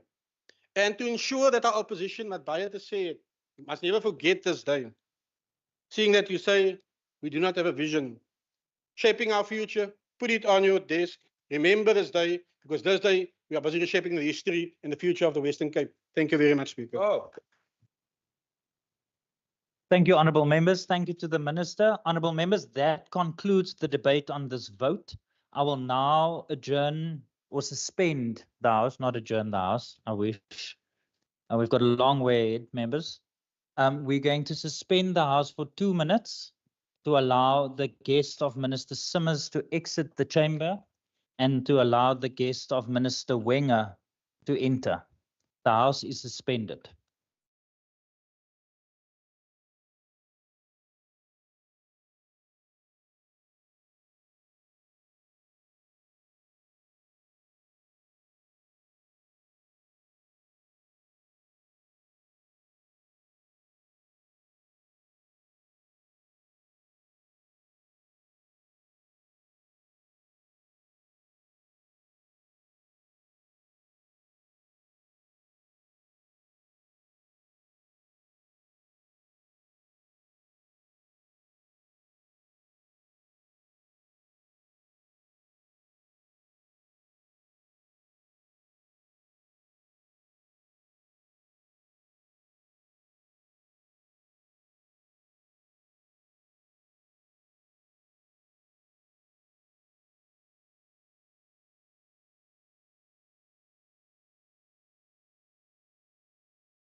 Honourable Minister, before I recognise you, can I just get an indication if you're ready and if all your guests have arrived?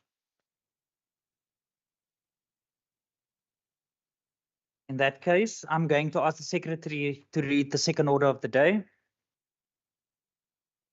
Debate on vote 6, Health and Wellness, Western Cape Appropriation Bill. Thank you very much. I recognise the Honourable Minister of Health and Wellness, Minister Wenger.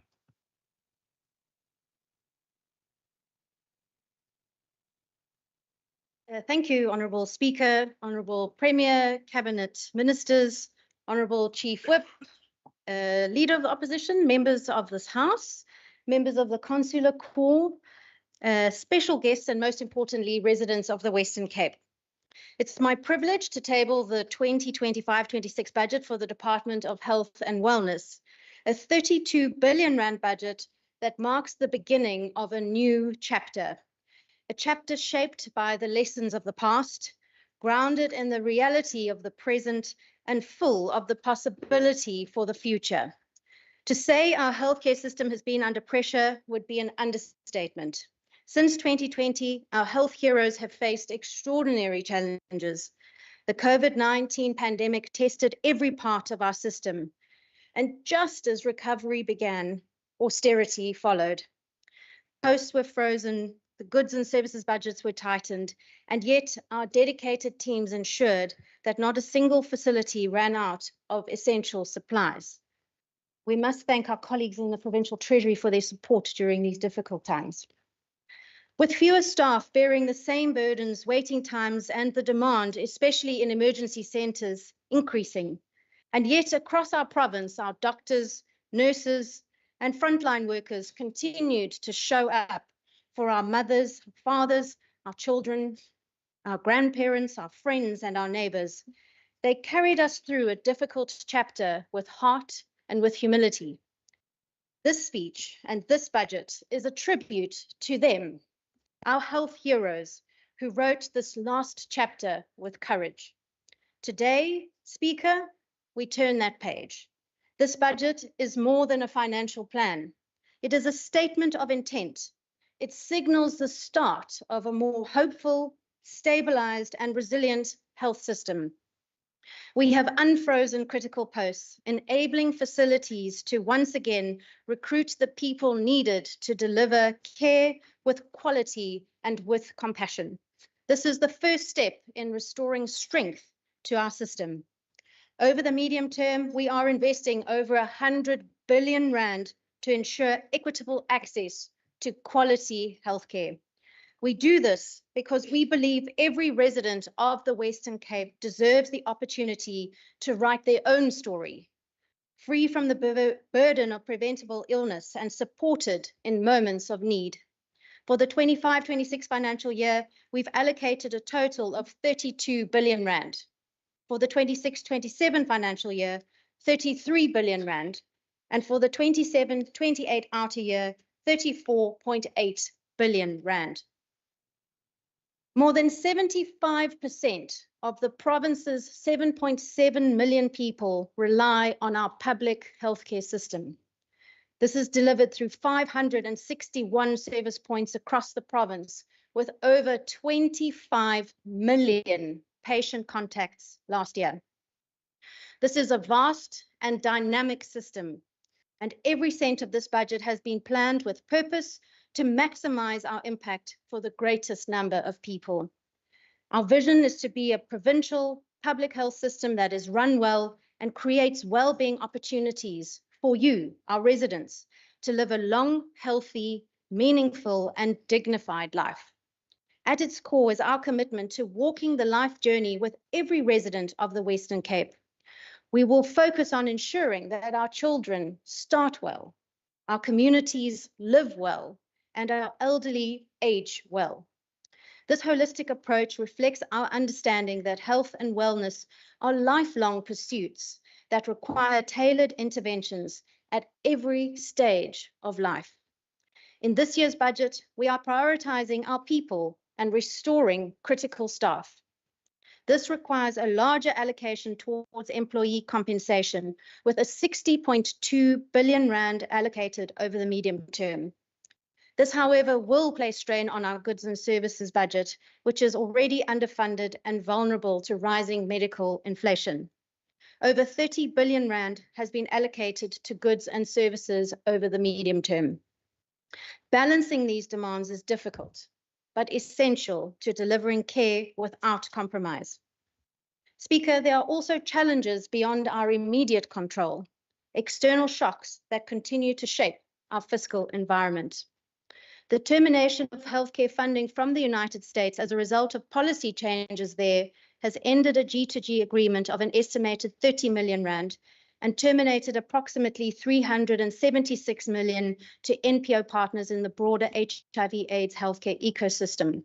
While the department is exploring what can be absorbed, what can be wound down or continued within our constraints, there will be knock-on effects. Speaker, I must say the support that we've received through PEPFAR and the USAID have helped us make significant progress in the fight against HIV. According to a recent Human Sciences Research Council report, the Western Cape has the lowest HIV prevalence in the country. We've also made significant progress in the fight against TB. However, much more work needs to be done. I'm grateful for the years of partnership between ourselves and the US, and I think that we can demonstrate that the evidence-based utilization of these funds impacted not only local health outcomes, but contributed to global health security and research. Our long-term strategy to reduce reliance on donor funding for core services has helped shield some of our most vulnerable services from disruption. Over the MTEF in the District Health Services Program, we've allocated 6.3 billion rand to HIV and AIDS. And in the Provincial Hospital Services Program, we've allocated more than 1.3 billion rand to TB hospitals. Additional funds are also spent on TB and HIV from the general budget. But Speaker, we do not do this alone. Our efforts align with the broader vision of the Western Cape government to build an educated, healthy, and caring society. In the next chapter, we build on that foundation boldly and deliberately. In my 10 months with the department, I've seen both the complexity of the system and the immense care woven through it. I've also listened. I've traveled the lengths and breadths of the province, and I've heard the concerns of residents and the hopes of families.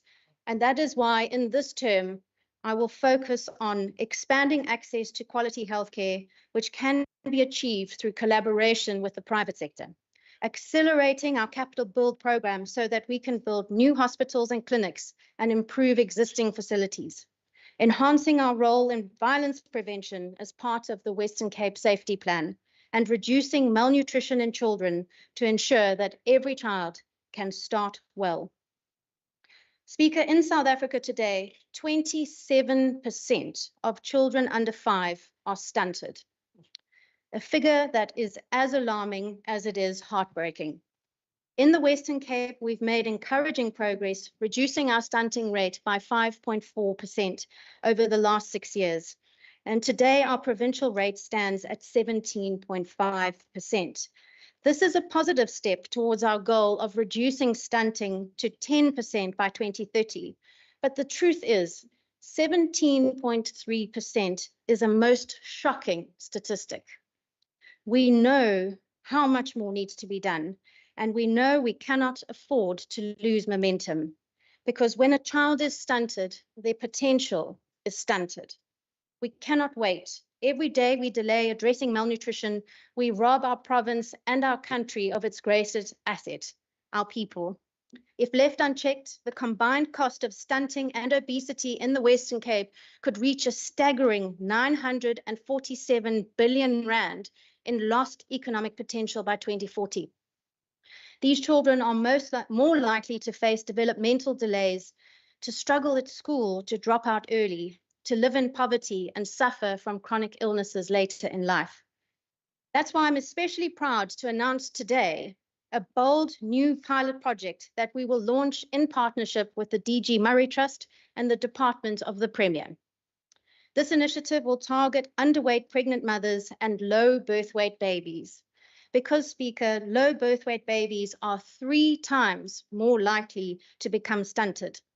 We're also currently in discussion with potential retail partners to support the delivery mechanisms for this pilot. I'd like to welcome the Deputy CEO of the DG Murray Trust here today, Ms. Kense Khadebe. Okay. On behalf of this government, thank you for your continued partnership and support in this crucial policy area. The best way to prevent stunting is to address it before it begins, starting with maternal health and nutrition. And so, together, we are taking action. Later this year, we'll launch a pilot project in Worcester, Khayelitsha, and Mitchell's Plain, aimed at ensuring that these women and their young ones have a nutritious diet. Mothers will receive monthly support from their first antenatal visit until their baby turns 6 months old, to offer food security and diversify diets to ensure their babies receive the nutrition they need. But Speaker, this support alone is not enough. They need care and connection. That's why each mother in the pilot will also receive concentrated care from specially trained community health workers. These workers will offer an enhanced care package, including growth monitoring, maternal and child health services, mental health support, breastfeeding counseling, and more. It is a holistic intervention, one that meets mothers where they are and walks alongside them through the most critical months of their babies' lives. The pilot will run until October 2026, and if successful, will provide proof of concept we need to secure public funding and expand the program in future budget cycles. Speaker, this is about changing the trajectory of a child's life. It's about giving every baby the chance to start well, and it's part of building a healthier Western Cape. To ensure our residents can live well, we will continue to strengthen the violence prevention efforts. Currently, we have 12 dedicated safety coordinators, 7 in the metro and 5 in rural communities. They are working every day to prevent violence before it happens. Their focus is on family strengthening, building youth resilience, and reducing substance harms, which we know are vital interventions to stop violence before it takes root in our communities. We're exploring how to scale up this important work so that we can deepen our impact, playing our full part in delivering on the Western Cape Safety Plan, with some significant announcements to come in the second quarter of this year. Because safety is not only about law enforcement, it's about prevention, it's about health, healing, and hope. Speaker, none of what we share today, none of the goals, achievements, or plans would be possible without the people who give them life and the people who are stepping up every day. Behind every budget line, there is a person, a health hero. Let me tell you about a few of them. At Groote Schuur Hospital, Mr. Ibrahim Kasim has served for over 30 years. He's led environmental hygiene services with quiet pride and unwavering commitment, ensuring cleaning, waste, and pest control are not only maintained, but that it excels. Under his guidance, the hospital recently achieved a 100% audit score for cleaning and 97% for waste management. His work, often behind the scenes, is a reminder that a safe, clean hospital is as vital as any surgical theatre. Mr. Kasim, thank you very much. To support the essential work of administrators, we've allocated 1 billion rand in 25-26 and 3.1 billion rand over the MTEF. In Matsikama, another kind of leader has stepped up, Dr. Ilan Okes. Let's give him a round of applause. This is a doctor who is so much more than his title. In the face of chronic staff shortages, he didn't step back, he stepped up. He covered call rosters, mentored junior doctors, and kept patient care going with relentless dedication. His story reminds us that leadership isn't always about grand gestures. It's about consistency, compassion, and showing up. Thank you, Doctor. To support district health services, where heroes like Dr. Okes work every day, we're investing 13.2 billion rand this year and 41.2 billion rand over the MTEF. Now, imagine meeting Atenkosi or Ati Sobada. There we go. Let's give him a round of applause. He's an emergency care practitioner whose reach extends beyond emergencies. In communities like Philippi, Langa, and Nyanga, Ati builds trust, engaging with people as equals and listening before acting. For him, every siren call is not just a response, but an opportunity to step up and build a resilient, inclusive healthcare system from the ground up. Thank you, Ati. For our EMS services, where health heroes like Ati are the first to arrive and often the very last to leave, we've allocated 1.4 billion rand in 25-26 and 4.5 billion rand over the MTEF. And then there's Sister Janine Watson. Okay. With 3 decades of service at Grooteskiel Hospital, when surgical theatres faced overwhelming pressure and frozen posts left teams short-staffed, Sister Watson held the line. She trained, recruited, and stepped in to scrub in herself when needed. Her calm under pressure, her leadership through adversity, and her unwavering standards have kept surgeries going and have saved lives. Thank you.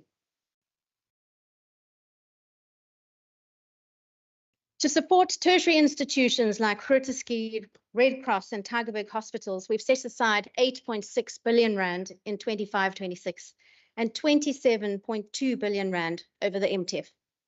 At the same time, our regional hospitals, psychiatric and TB hospitals, and transitional care facilities, so vital for the continuity of care, will receive 5.1 billion rand this year and 16 billion rand over the MTEF.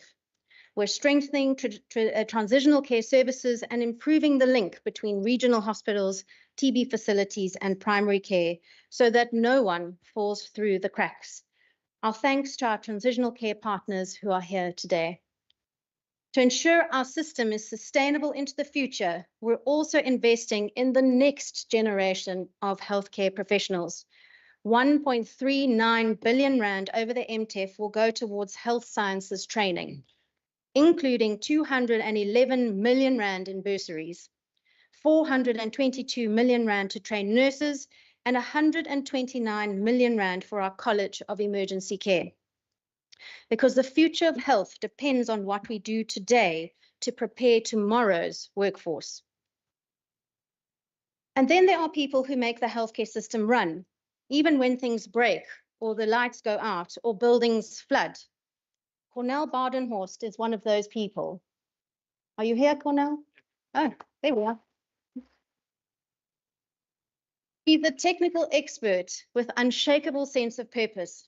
He's quietly stepped up to solve problems that others couldn't, redesigning sewer systems, restoring failing infrastructure, and keeping facilities operating in the middle of a crisis. He's a true ambassador for ethical, efficient use of public money and a reminder that not all health heroes wear scrubs. Thank you very much. To back our support services and operations, we've allocated 2.15 billion rand over the MTEF. And as our province grows, so must our facilities. In the year ahead, we will see 18 infrastructure projects in planning, 68 moving into design or tender, and 43 handed over to contractors. 29 construction projects will be underway, including community day centres and clinics in Ravensmead, Hornley, Ceres, and Beltevreden, acute psychiatric units at Easter River, Khayelitsha, and New Somerset hospitals, and major refurbishments at Alexandra, Tygerberg, and Grooteskiel, including surgical theatres, emergency centres, and critical building systems. In total, health facilities management will receive a 1.39 billion rand in 25-26 and 4.4 billion rand over the MTEF, a 7.2% increase to support our ambitious infrastructure pipeline. But fixed infrastructure is only one part of our mission to expand healthcare and improve access to services. Our clinics across rural areas of the Western Cape extend services to patients on farms and hard-to-reach areas through mobile units. These units offer preventative and chronic services to patients who live far from the nearest health facility. I'm delighted to say that we are in the process of replacing all of our existing mobiles with units that were custom designed with input from our rural nurses. They will have fridges for medicine storage, generators and air conditioning, improving the experience of both the staff and, importantly, our patients.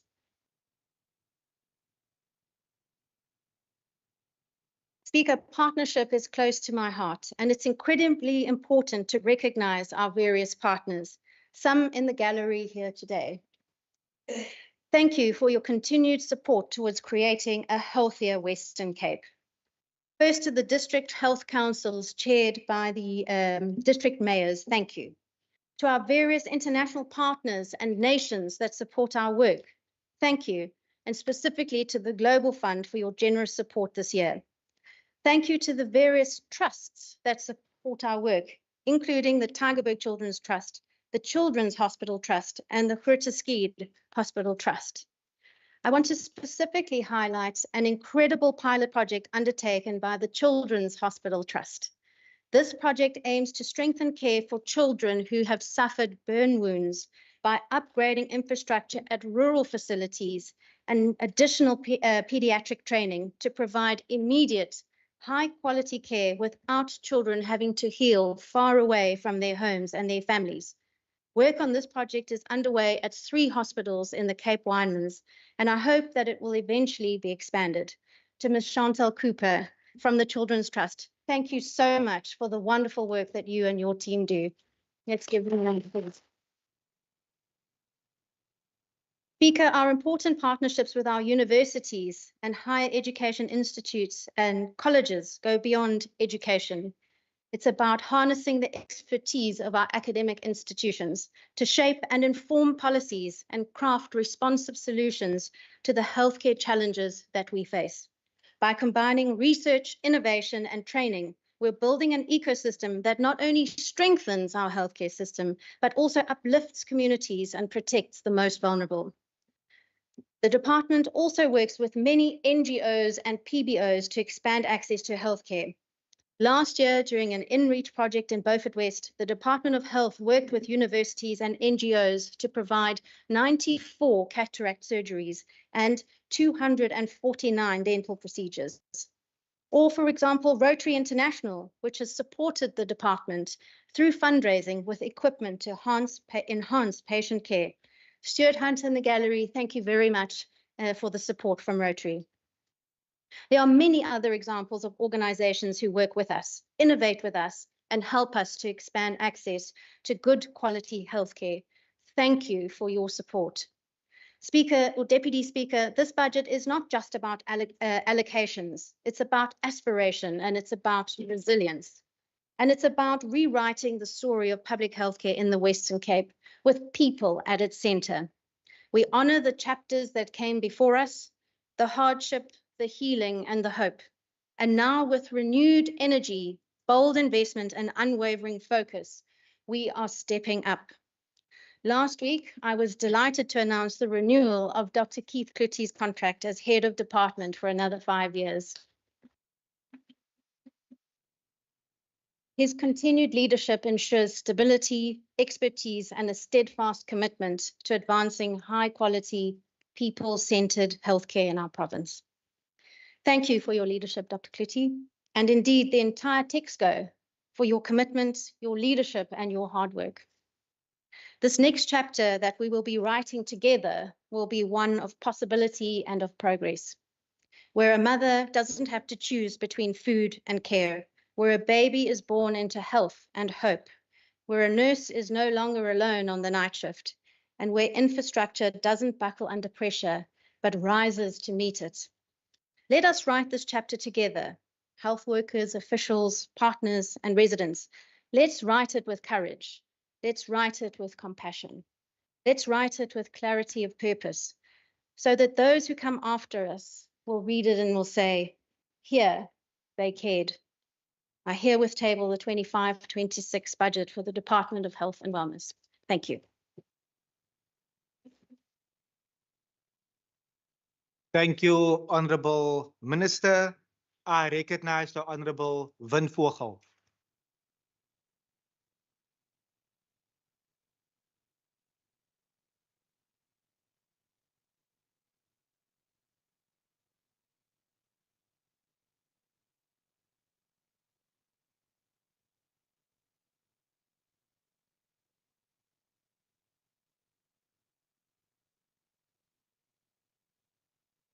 Honorable Speaker, honorable members of the House, and most importantly, the people of the province who are watching and waiting for leadership on this critical matter. The African National Congress stand before you today to reject this budget in the strongest possible terms. This is not just a budget that fails to meet the needs of our people. It is a budget that abandons them in their time of greatest need. At a moment when our healthcare system is under unprecedented strain, when our clinics and hospitals are crumbling under the weight of neglect, and when our most vulnerable citizens are being denied the basic rights to healthcare, this government has chosen to turn its back on the people it is meant to serve. The timing of this budget could not be more critical.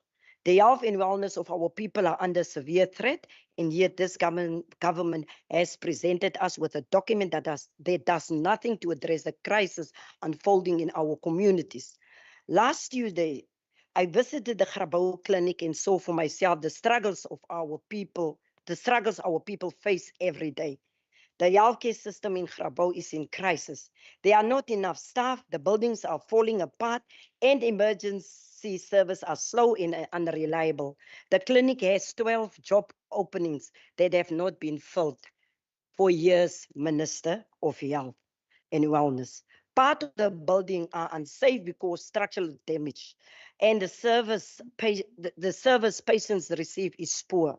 Lady Smith het 'n pragtige gebou sonder personeel. Despite these challenges, the Department Infrastructure Payment and Estimate have been slashed by over 20%.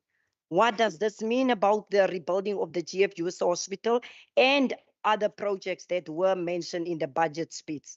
The MEC must stop making excuses and take action. We need leadership now to fix these problems. The current budget does nothing to help the people of Grabouw. If we accept it, we are accepting long queues, broken infrastructure in our clinics, and second-class healthcare for working-class communities. The MEC must act immediately. Staff shortages must be fixed by hiring more workers and making sure they stay by improving their working conditions and pay. Safety of healthcare workers, especially EMS. I see one of the EMS staff is with us today. Teams must be a priority. Emergency response times need to be faster so people get help when they need it. These problems are not just in Grabouw Hospital, like Tygerberg, and are also struggling with staff shortages and low morale. These people deserve better. The MEC must step up and deliver real solutions, not empty promises. Speaker, no amount of spending will change the fact that the withdrawal of PEPFAR and US aid funding will has devastating consequences for our province. We are shocked that this budget does not make provision to respond to the looming crisis. We were hoping to see the DA-led government drawing more funds from the Provincial Revenue Fund and the reserve to make up for the shortfall. Instead, the province has happened.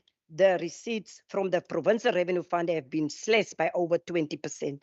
In a presentation to the Standing Committee, the department laid bare the harsh realities we face. Financial pressure are escalating, the burden of disease is rising, and our healthcare services are buckling under the strain. We have seen outbreaks of foodborne illnesses and even rabies in seals, posing direct risk to human health. These are not isolated incidents. They are symptoms of a system in crisis. And yet, instead of stepping up to address these emergencies, this government has chosen to cut funding for the very service that could prevent such outbreaks in the first place. This budget fails to address the health crisis in our province, and it fails to address the warning that were clearly laid out in the department's own annual report for 2024. The report revealed that George Hospital was forced to close one of its 4 operating theaters due to so-called cost containment measures. This result increased waiting times and longer delays for life-saving surgeries. Same happened at Paarl Hospital, where service was suspended during the last quarter of the financial year. Tiger Bay Hospital and the Red Cross War Memorial Children's Hospital have seen such severe staff reduction that surgical operations have been drastically cut back. These are not just hospitals, they are lifelines for entire communities. George and Paul are regional hospitals that serve not only the immediate towns, but also the surrounding rural areas where people have no other options for care. When these hospitals are forced to cut service, it is not just an inconvenience, it is a death sentence for those who rely on them. The situation is so dire that over 1,000 healthcare professionals, including 16 academic heads of departments, felt compelled to write an open letter to the department. They described the devastating impact that these budget cuts are having on our health system. These are not activists or politicians. These are the doctors, the nurses, and frontline workers who seen the suffering every day. They are sounding the alarm, and yet this government refused to listen. The budget before us today confirms the worst. A net loss of 1,538 posts over a 24-25 financial year. The department's own annual report acknowledged the low morale among staff. How can we expect our healthcare workers to continue providing quality care when they are overworked, underpaid, and undervalued? This is not just mismanagement. It is a betrayal of the very people who keep our health system running. TB remains one of the leading causes of death in our country, and yet this budget allocates mere 8.33% of Program 4 funds to TB hospitals. With the additional loss of American funding, our ability to trace and treat the TB patient is being severely compromised. This is not just a failure of planning, it's a failure of leadership. The African National Congress verwerp hierdie begroting omdat dit nie aan die mees basiese behoeftes van ons mense voldoen nie. Maar hierdie begroting maak dit duidelik waar hierdie regering se prioriteite lê, en dit is nie by die arme mense en die siekes of die kwesbares nie. Ons het 'n begroting nodig wat die dringendheid van hierdie oomblik erken. Ons het 'n begroting nodig wat befondsing aan ons klinieke en hospitale herstel. Ons het 'n begroting nodig wat ons gesondheidswerkers ondersteun en verseker dat hulle die hulpbronne het wat hulle nodig het om hulle werk te doen. Ons het 'n begroting nodig wat mense in eerste plaas. Hierdie begroting doen niks van hierdie dinge nie. Dit is 'n begroting wat ons mense in hul tyd van grootste nood in die steek laat. Ons verwerp hierdie begroting en ons sal aanhou veg vir die gesondheidsstelsel wat al ons mense dien en nie net die bevoordeelde paar nie. Speaker, terwyl ek afsluit, hoor ek die krete van ons mense wat deur die provinsie weer galm, van die stowwerige strate van Khayelitsha tot die landelike dorpies van die Karoo.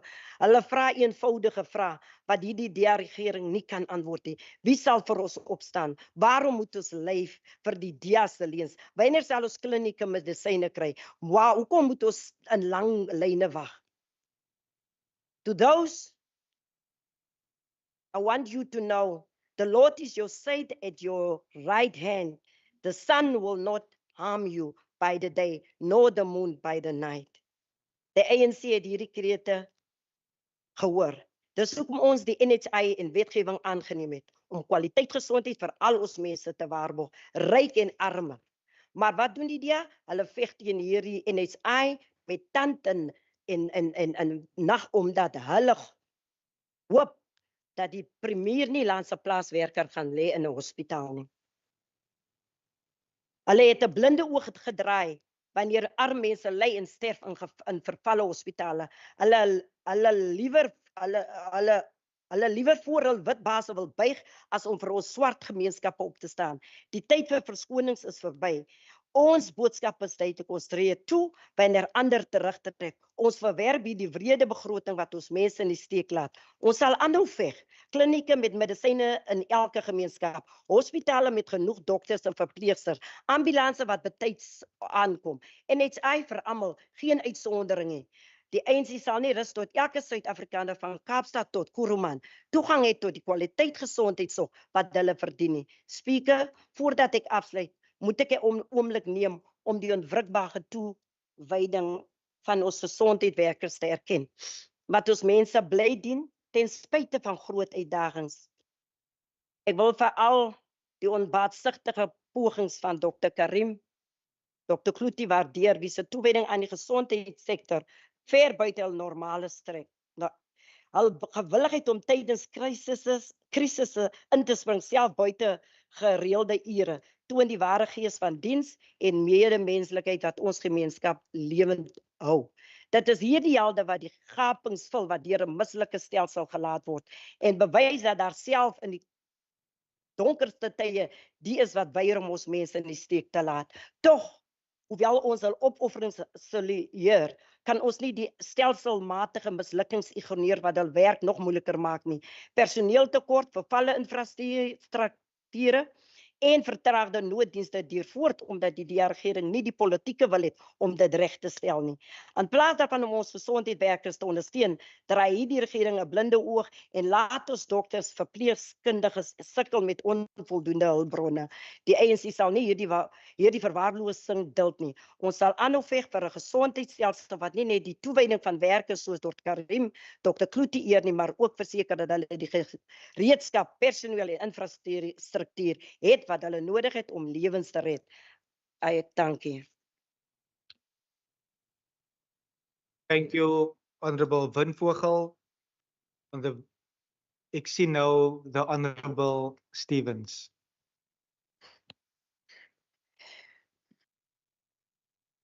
Thank you, Honorable Deputy Speaker. Greetings to all the members and distinguished guests. I would like to acknowledge the region budget adjustment for health and wellness, especially the allocation towards the Tygerberg Hospital, a Groote mega project. This is an important and welcome step. However, I must emphasize that Karl Bremer Hospital, which serves many rural and underserved communities in the metro, also requires urgent attention. While I appreciate the head of department's clarification regarding emergency services at the Karl Bremer, I strongly recommend that we prioritize the upgrading of the Karl Bremer Hospital and of all the day hospitals. Enabling these facilities to provide a higher level of care would ease pressure on emergency departments and reduce patient influx, especially over weekends. Furthermore, Speaker, I must raise a serious concern. Many of our day hospitals patients continue to experience poor treatment. They are forced to queue from as early as 4 a.m., denied access to hospital grounds until official opening hours, and often treated with a lack of dignity. While security personnel wait inside their cozy comfort zone, this is not how we treat people.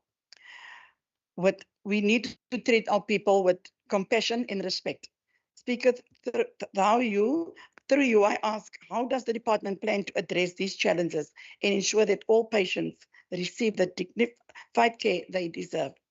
Allow me also to bring to the attention of a house story of Mrs. Valerie Fredericks, the mother of Elfriede Fredericks, a young woman living with cerebral palsy, a form of autism.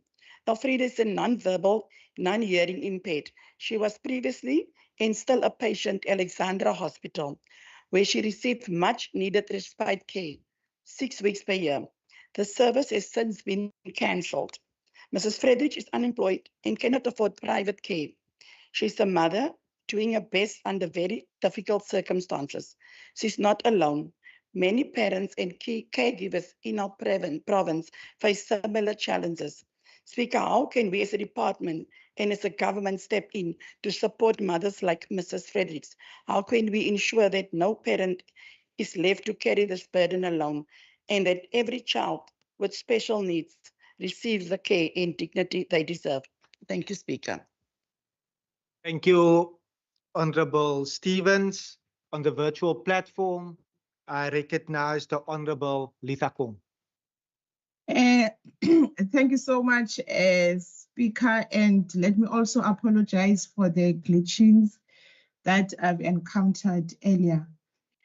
Speaker, 11 years after the decommissioning of GF Jost Hospital in Meininberg, people in the Klipfontein areas and its surroundings have not had a hospital leading to now. So, Speaker, the sad reality for our people is that the date for the completion of Clifton Regional Hospital keeps on shifting and being amended with each year passing, which has now been pushed back to 2031. Some of the people of Gugulethu are taken for a ride by this department, which keeps on failing to provide them with the promised much improved hospitals to replace the dilapidating KTC Community Center, which is currently in a state of despair. Speaker, every time when this DA provincial government need to do good to their promise, they then come with excuses citing things like lack of availability of land for the area to build this much needed hospital. This is so despite options of being presented to them in the past.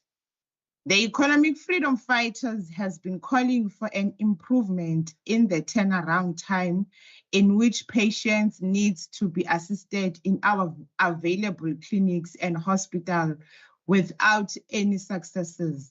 The patient waiting hours, Speaker, in our hospital continues to be long, and the queue in our clinics do not seem to reduce, with some patients always turn away without receiving assistance.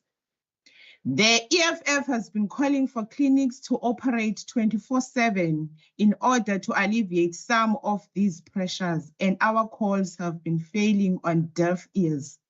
We further called for the insourcing of cleaners, porters, and security guards in all public clinics and hospitals in the province. The budget has been used as an excuse to failure to implement some of these calls. So until then, until there is an undertaking by this department to gradually implement these demands, the economic freedom fighters, Speaker, will not support this vote, and I thank you so much. Thank you, Honourable Member. Also on the virtual platform, I recognize the Honourable Heron. Thank you, Deputy Speaker. Deputy Speaker, this health budget prioritizes infrastructure, staff pay, and facility upgrades, but with one or two catches. If you live in the wrong area or need mental health support, you are left behind. 4.4 billion is allocated to health and wellness infrastructure. However, 2.8 billion is dedicated to maintenance and upgrades, while only 589 million is set aside for new or replacement health facilities. With hospitals and clinics already struggling, this investment is inadequate. The catalytic projects at Tygerberg Central, Belhar Regional, and Klipfontein Regional Hospitals will strengthen metro healthcare. However, rural and peri-urban communities continue to face poor healthcare access, and this budget does not close that gap. Targeted investments are needed for a fairer distribution of resources. The 19 billion rand allocated for employee compensation is essential to restoring staffing levels. However, without a strategy to retain workers, improve conditions, and address burnout, the system will remain under pressure. One of the most glaring failures of this budget is its reckless neglect of mental health services. Despite rising rates of depression, anxiety, and substance abuse, there's no dedicated funding for expanding services, hiring specialists, or improving access to care. Mental health remains deprioritized, leaving thousands without critical support and adding strain to overburdened hospitals and clinics. The projected 405 million PEPFAR funding shortfall for 2025-26 further weakens the system. Overstretched hospitals, longer wait times, and limited healthcare access will continue. While 295 million is earmarked for future Tygerberg Hospital upgrades, current funding gaps remain a concern. This budget must go further, Deputy Speaker. Urgent investment in rural healthcare, stronger commitments to mental health, and a sustainable workforce and infrastructure plan are necessary. Thank you. Thank you, Honourable Heron. I see the Honourable Boyson. Deputy Speaker, I acknowledge your presence. I greet my members of the House. I greet the professionals. I greet the people of the Western Cape. I greet you all in the mighty name of our Heavenly Father. Deputy Speaker, we're in the month of April, and South Africa is world-renowned for her commemorations in the month of April. None of us in here will ever forget the dawn of our democracy in April 27, 1994. Deputy Speaker, we also have a day for fools in April. And with no fail, on the 2nd of April, a foolish decision was taken in the National Parliament. And I'm convinced, as of that day, Deputy Speaker, people of the Western Cape, going forward, that day will become another commemorative day for the wrong reasons. That decision will haunt us, not just us, but the generation to come. The African National Congress, every time when they make a foolish decision and when they are cornered, they blame it on a young democracy. What the DA displayed on that day in Parliament was the growth of democracy. When you work together, when you sit around the same table, you can differ. That's growth. That's political growth. That is the growth of democracy. What happens in South Africa? They cry foul. But there's a price to pay, Deputy Speaker, for any decision. To the Democratic Alliance on this side, we're ready to pay that price. We've shown the world that we are growing democracy in this country. Let me come to something that always bothers, especially that side of the House. Every time when a comment is made that there's an influx into the province, then there are people murmuring. Let me remind you folks, there's a saying in English that says that you got to hear it from the horse's mouth. Now, Deputy Speaker, allow the horse to speak. I'm from the Eastern Cape. In my instance, in my family's instance, it is the truth. I came to visit in the Western Cape 30 years ago. And what I've experienced here, I never went back. My family is here. We are scattered all over the Western Cape. What was the reason for that? It is better in the Western Cape. I think the reason why people do not acknowledge this is because some of them are really born in the Western Cape. But we who are the beneficiaries from other provinces, the time has come for us to acknowledge, Deputy Speaker, that is why we're here. That is why my family is here. Some provinces, Deputy Speaker, you get depressed. And in this province, you get lured into this province because of the successes of this province. That is why we must acknowledge when good is done. Deputy Speaker, let me come to the task at hand. Let me come to the business of the day. And the business of the day is to approve the vote for health and wellness, vote 6. Now again, Deputy Speaker, where I come from, the offices of GPs over December, when you walk in those doctors' consultancy rooms, there are Christmas parcels, hampers, and I could never understand. And I thought that these doctors are, patriots. I did not know, Deputy Speaker, but hopefully it's going to stop because there are now court cases, all to find that those Christmas hampers, people are buying them through their medical aid cards. Now, hopefully it's going to stop. I have yet to go into a doctor's surgery in the Western Cape and experience such shenanigans. I've never experienced that. Now, being in the Western Cape, members of the House, people of the Western Cape, it's indeed a privilege and an honor for me to present the first main budget vote of the Department of Health and Wellness for the upcoming fiscal year in the 7th Parliament. This budget, ladies and gentlemen, members of the House, is a testament to the DA-led administration's commitment to continuously improving the public health system and the well-being of our citizens. It's not by chance that the Western Cape, the living expectancy is higher in the Western Cape. It's not by chance. It is, Deputy Speaker, it is also not by chance that this department, it is the best health and wellness department, not just in the Western Cape, but on the continent of Africa. Go and read the Aegis report. Please clap hands.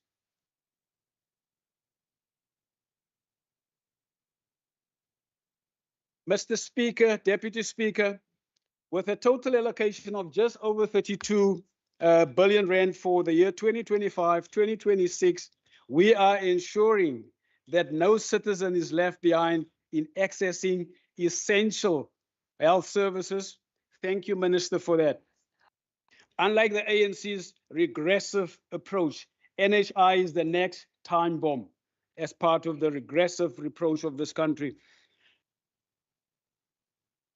Speaker, speaking of data and the foresight of this department, this year, the department's plan to extend COPC toolkit to 21 more sites. That is community-orientated primary care. Further demonstrating our commitment to delivering quality care where it matters the most. For this purpose, the department will see an allocation of over 13 billion to address the burden of disease, including TB, HIV and AIDS, and nutrition. But Deputy Speaker, we are aware of the effect of the executive order by President Donald Trump and the withdrawal of the PEPFAR funds.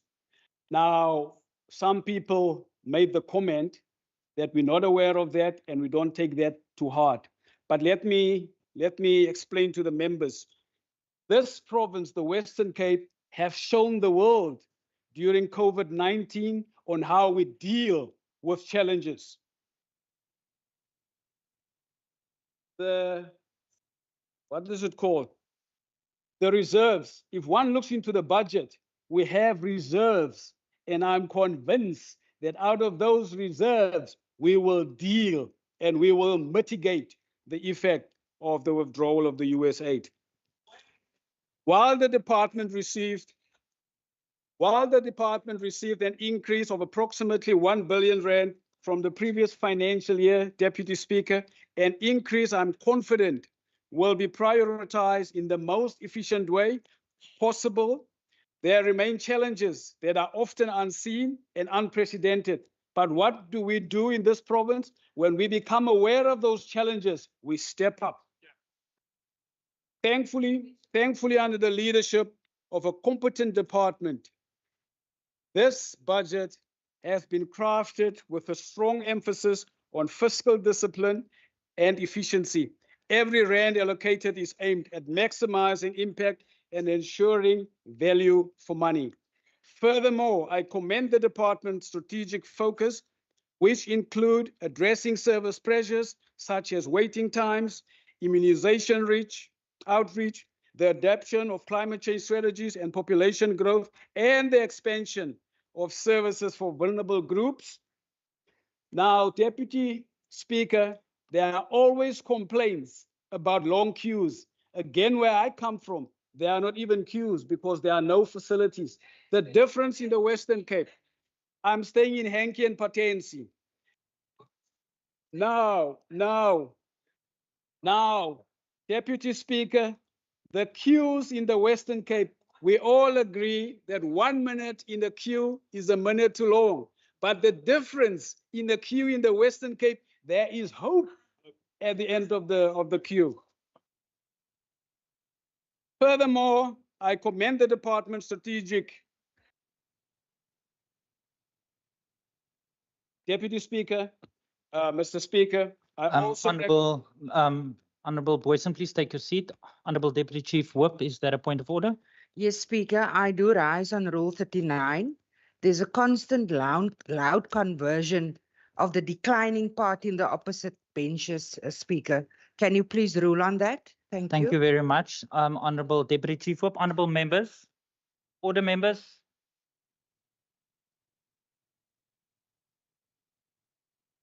Honourable members, there's a member on the floor.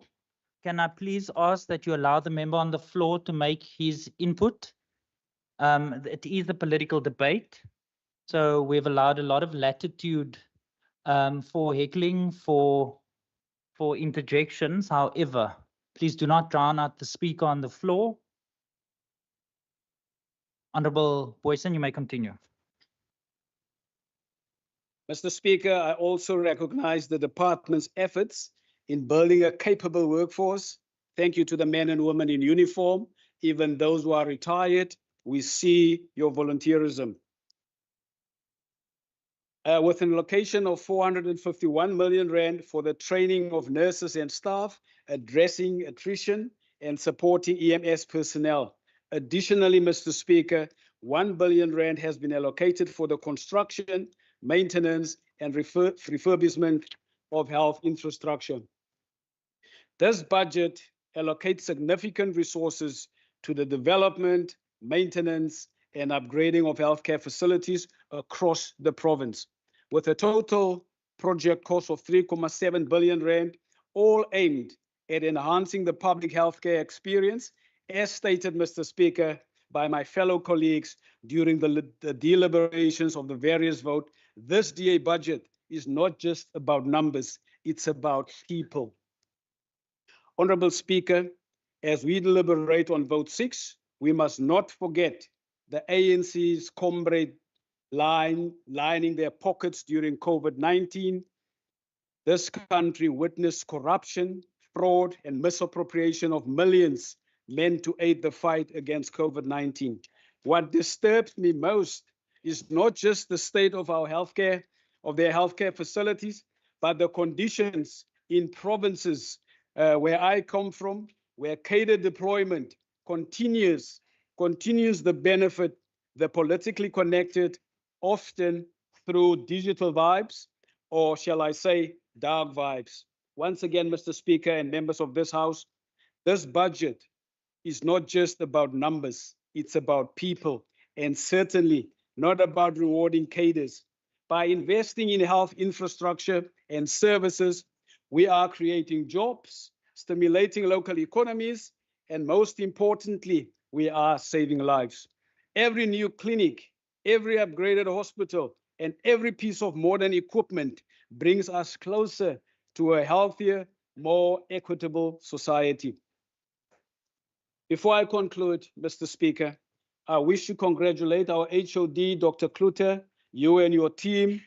We're looking forward to a better and an enhanced relationship going forward.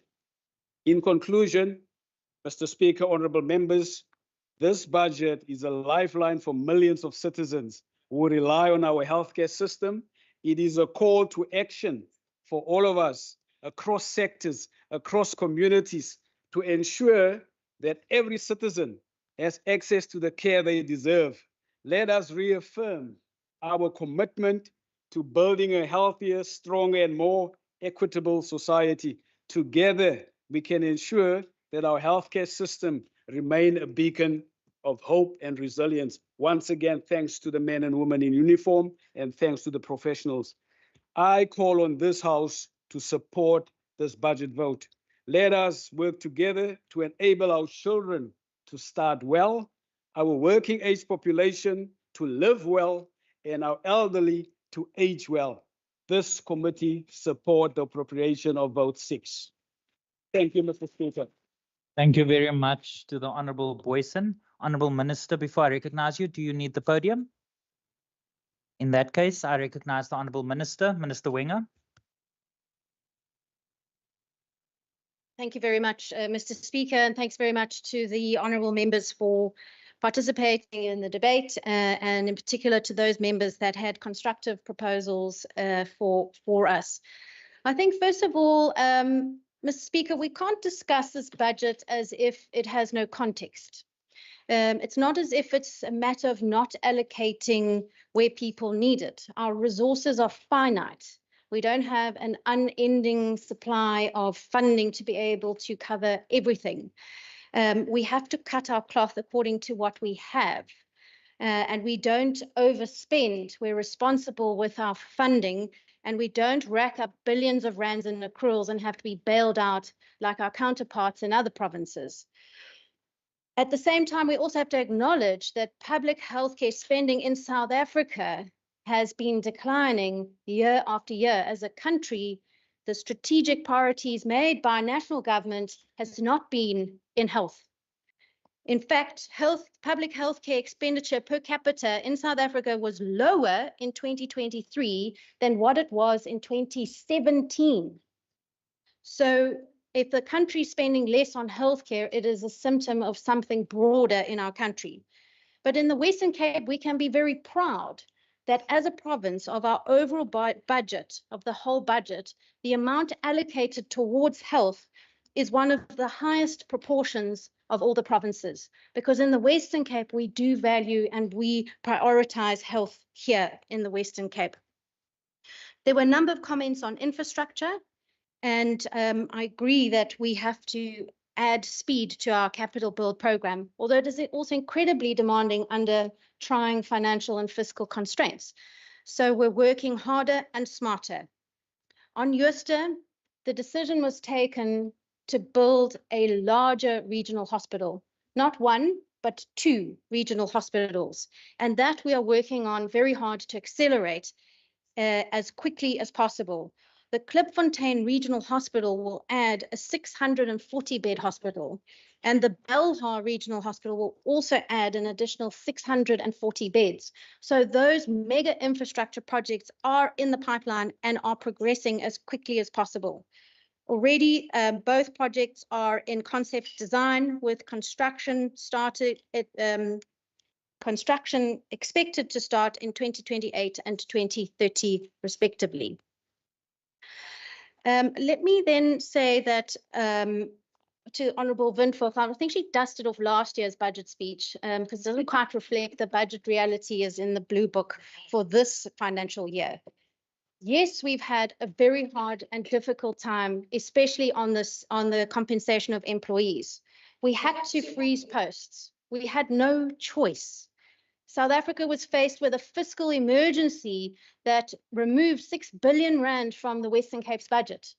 And that affected health very deeply, extremely deeply. At the same time, an unaffordable wage deal was agreed to, which also meant that we had to pull up the handbrake on recruitment so that we could keep our budgets in check. At the same time, the province has a rising population and our provincial equitable share formula is not keeping pace. How can it be that we have the 3rd largest population, but yet we only get the 5th largest budget? How can that be? I would encourage my colleagues on the other side of the bench to take up the fight for the Western Cape so that we can get our fair share. However, this year, as I mentioned in my speech, we're turning that page. So in this year, we're increasing. Order. Honourable Minister, you may continue. Thank you. We've increased our COE budget by 8.36% because we are prioritizing our people. We're making sure that we can fill those posts and catch up again. It is a good news story because we understand that it's been incredibly difficult in clinics and hospitals where our staff have had to do more with less. This year, we're changing that. We're bringing stability and we're able to fill those frozen posts. So it is good news and it brings hope for our system. In respect of the academics, I met with the academics last year. We had conversations. We explained what was happening with the budget. They understand it. Academia also faces similar fiscal pressures and will again be meeting with those very same academics tomorrow. We have a good working relationship and we support each other through these realities and we work together in the best interests of our residents here. Let me move on then to Honourable Stevens. Thank you very much for your comments on Carl Bremer. We'll take those back into our strategic sessions. We, of course, have to work within our budgets, but where we can get exponential gains is if we work with our partners, if we stretch maximum efficiency and we work with the private sector. There are many ways that we can do that to expand access to care. On NHI, if we don't have enough health funding for current needs. Where's the money for NHI coming from? Perhaps Honourable Windvogel could enlighten this House, because South Africa has not been brought into confidence in how NHI is going to be funded. What we do know so far is that our equitable share will be removed from the Western Cape and will be put in the NHI fund. All our PES funding will be gone. We'll have no PES funding left. Will be managed by the National Fund. And our hospitals, Groote Schuur, Red Cross, Tygerberg, will become national government components. They'll essentially be run through the national government. It will fundamentally weaken provincial healthcare provision, and that is why we cannot support it in its current form. We fully agree with implementing universal health coverage, but there are other alternative ways to do that where we believe we can protect healthcare for our most vulnerable citizens. To Honourable Litlhokong, thank you very much for your comments. Just a note on Gugulethu. Gugulethu is set to receive 2 new healthcare facilities in the next few years, a new CDC and CHC replacement, and the current CHC renovation is set to start at the end of this year with an upgrade Order, members. Midwifery and obstetrics unit. To Honourable Heron, thank you for your comments on mental health. We fully agree there is large constraints and challenges within mental health, and we are focusing on mental health, in particular in rural areas. We're spending 279 million on acute psychiatric units across the province, and that does include rural areas, for example, Caledon. We're strengthening our mental health services through NPOs, which is increasing by 56%, and community-based care, including mental health, which will be increased by 4.5%. That being said, I must acknowledge that the last few years have been very tough. They've been extremely difficult. There have been longer waiting times, and I'd like to thank members of the public for their patience. What I can say is that we're working to improve that, and this budget helps us to do that. So to conclude, Mr. Speaker, let me express my thanks to the Texco management team, a group of people who truly value public service above self, who are consummate professionals and who lead the way in public healthcare. Their combined efforts in a recent academic review mean that the Western Cape... Honourable Minister, please continue. Their combined efforts in a recent academic review mean that the Western Cape Health Department is a pocket of relative bureaucratic excellence. Order, members. Honourable Minister, please take your seat. Honourable members, there was a speakers list. You had an opportunity to participate in this debate. It is now the Minister's opportunity to respond. Can I please ask members, we have a long day ahead of us. Can I please ask for your cooperation, and can I please call on the chief whips on both sides of the House to please assist so that we can get through the order of the day. My apologies for the interruption, Minister. You may continue. Thank you. So I'd like to thank the Texco senior management team. They are consummate professionals who lead the way in public healthcare. In a recent academic review, it was found that the Western Cape Health Department is a pocket of relative bureaucratic excellence that shows the Western Cape to be a specific area within a large bureaucracy that demonstrates high levels of effectiveness and competence. Dr. Angeletti Dutoy, Dr. Arendse, Ms. Aries, Mr. Carrick, Ms. Champion, Dr. Klutti, Dr. De Vries, Ms. Isaacs, Dr. Karim, Mr. Kay, Dr. Mukosi, Ms. Nkosi, Dr. Parbu, Dr. Perez, and Dr. Phillips. Thank you very much for everything that you do for the people of this province.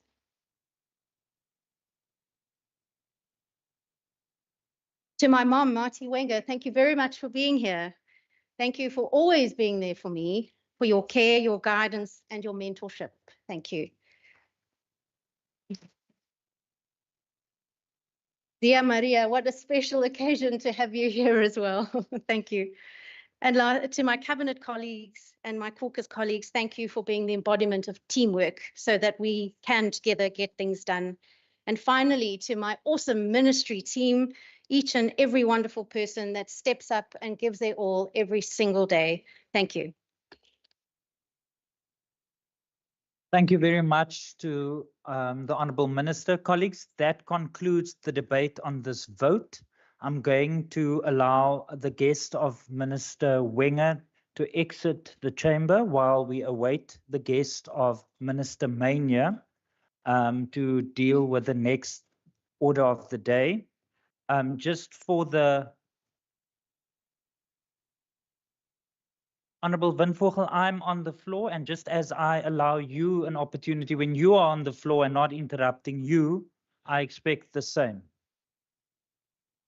Honourable members, I will allow the guest of Minister Mania to enter the chamber. Minister, if I can just get an indication from you when you are ready to proceed.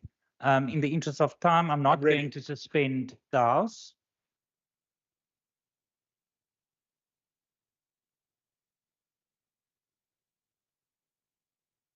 Okay. Secretary to read the third order of the day. Debate on vote 5, Education, Western Cape Appropriation Bill. Thank you very much. I recognize the Minister of Education, Minister Mania. Thank you, Speaker. This year, we will spend 33.259 billion rand on education, which is a 5.9% increase compared to last year's budget and the largest departmental budget in the Western Cape. We are stepping up to tackle the most pressing challenges faced in education by improving learning outcomes, expanding access to education, creating secure school environments, and ensuring departmental sustainability. The greatest challenge we must step up to tackle, of course, is poor learning outcomes.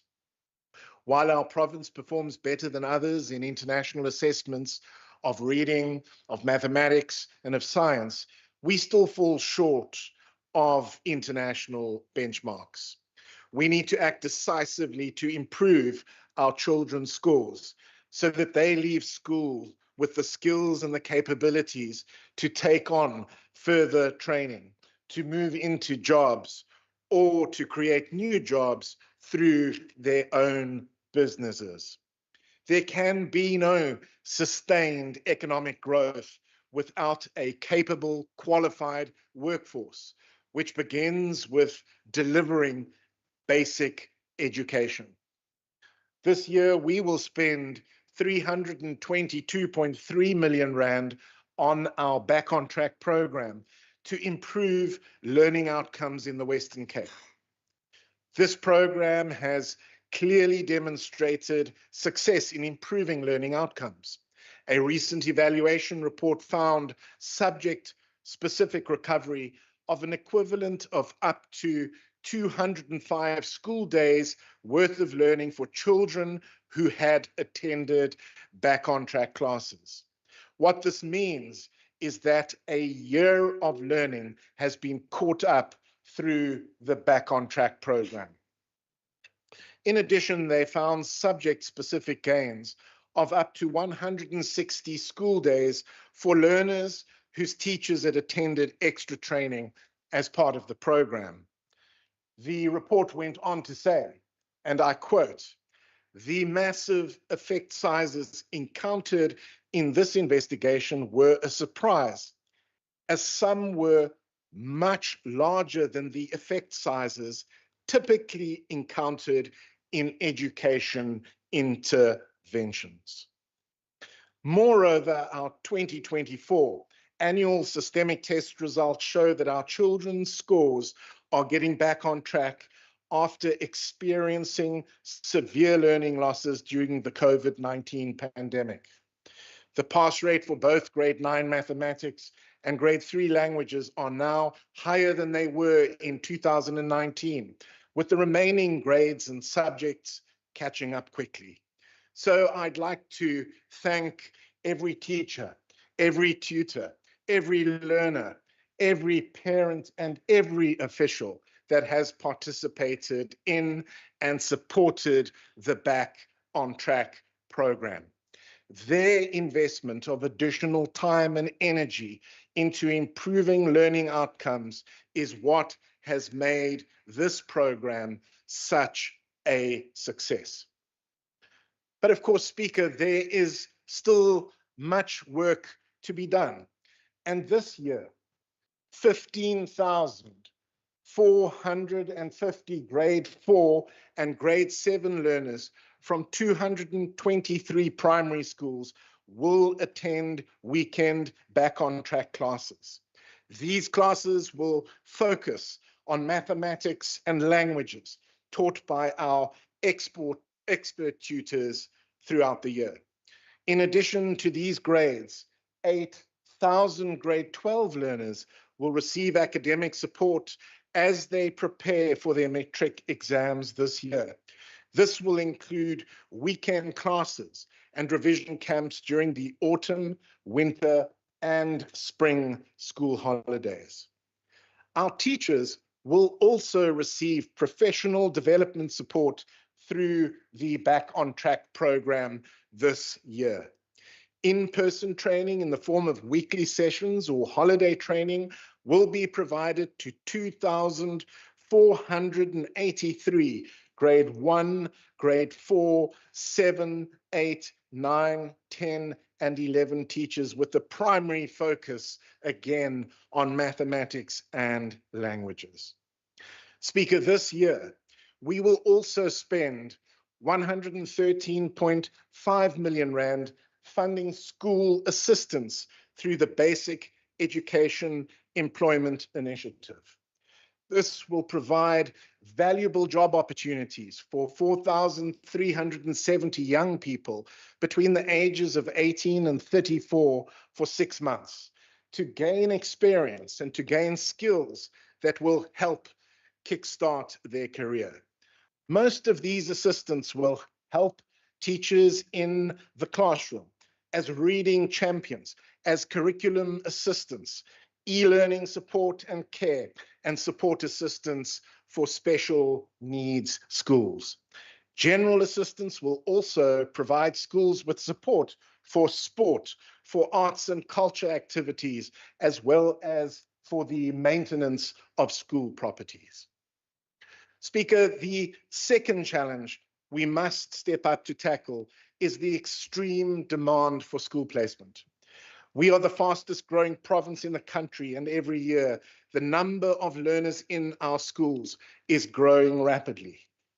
Our on-time admissions window for grade R, grade 1 and grade 8 in the 2026 school year is currently open, and we have already received applications for over 116,000 learners. And I would encourage parents to ensure that they apply before the admissions window closes on the 15th of April 2025. While our admissions website is zero rated and does not require data, we understand that there are parents who are not able to complete their applications online and need in-person assistance. Our officials are ready to assist parents at our district offices and at pop-up admission sites, at malls, at schools, and at libraries. And I really do encourage parents to take up this opportunity this weekend. And a special thank you to all the officials who are giving up their weekends to provide this service to our parents. It is clear that the demand for school places in the Western Cape will continue to grow. And in order to provide sufficient spaces, we will need to build new schools and new classrooms faster than ever before. So this year we will spend 2.862 billion on school infrastructure to expand access to education and to upgrade existing school buildings and facilities in the Western Cape. So far, our Rapid School Build program has completed 15 new schools in communities where demand for schools is the highest, including Delft, Atlantis, Lwandle, Wallerstein, Crossroads, and Darling. Our Rapid School Build program has received a massive vote of confidence from National Treasury, and we are the first department in our province to be allocated additional funding through the budget facility for infrastructure. The 2.549 billion allocated to us through the BFI is being put to good use, building new schools to accommodate the high demand for admissions in our schools. Over the next 3 years, we aim to complete 29 new and replacement schools in the Western Cape. We are currently finalizing the location of these schools, and 4 are already under construction in Lwandle, Wallerstein, Brackenfell, and Malmesbury. And our EduInvest partnership with Westgrow is supporting the private sector to open new schools in the Western Cape. Speaker, we are also expanding access to education for the most vulnerable learners in the Western Cape. This year, we will spend an additional 75 million rand on expanding support to learners with autism spectrum disorder in the Western Cape. As research progressively sheds light on the education needs of children with ASD, we will continue to prioritize expanding access to education for these learners and creating inclusive learning environments. We have included the provision of additional classrooms for learners with special needs in our infrastructure program, as the need for additional places in our special schools remain high. This year, we are completing 25 additional classrooms at special schools to create more places for our most vulnerable learners. And we will spend an additional 73.9 million rand this year supporting learners with profound intellectual disabilities in the Western Cape. Speaker, the third challenge we must step up to tackle is, of course, a lack of safe and environmentally secure school environments. This year, we will spend 75 million rand on our Safe Schools program to create a safer learning environment for learners in the Western Cape. The program supports the provision of 82 law enforcement school resource officers in high-risk schools, the subsidization of holiday security at schools in areas where crime is high, school intervention and behavioral programs, and of course, our Safe Schools Center. Last week, students across the country participated in a protest following the news of a deeply concerning assault at a school in the Eastern Cape. While this incident has occurred in another province, I urge anyone who becomes aware of an incident of abuse or assault in our province to report this immediately to SAPS and to our Safe Schools call center on 0800 45 4647, toll free for assistance. A secure school environment also includes, of course, access to reliable electricity. This year, we will spend 70 million rand securing the energy supply to our schools in the Western Cape. In the past few months, we have been reminded that load shedding is not a thing of the past and remains a clear threat to the provision of education in our schools. We have allocated 40 million rand to provide solar PV systems at 40 schools this year, which creates a more sustainable supply of electricity for the school, while of course reducing the school's electricity bill. And we have allocated 30 million rand to our successful lighting replacement project for 70 schools this year, which replaces high energy usage lighting with efficient LED lighting in large no-fee schools. This helps bring down energy costs for our schools, but more importantly, reduces our demand on the energy grid so that we can play our part in creating a more secure energy future for the Western Cape. Speaker, finally, we need to step up to deal with the risks facing our department in the year ahead. We said that we would fight for our teachers, and that is what we have done. We are adding up to 477 growth posts to accommodate the new learners that have joined our schools this year. And around 2,100 posts open up each year due to resignations and relocations. So there are more opportunities opening up for teachers to apply for. Speaker, this year we will spend 23.737 billion on the compensation of employees in the Western Cape. While we have received an additional allocation to cover the costs of employment this year, we still face significant risks in this regard.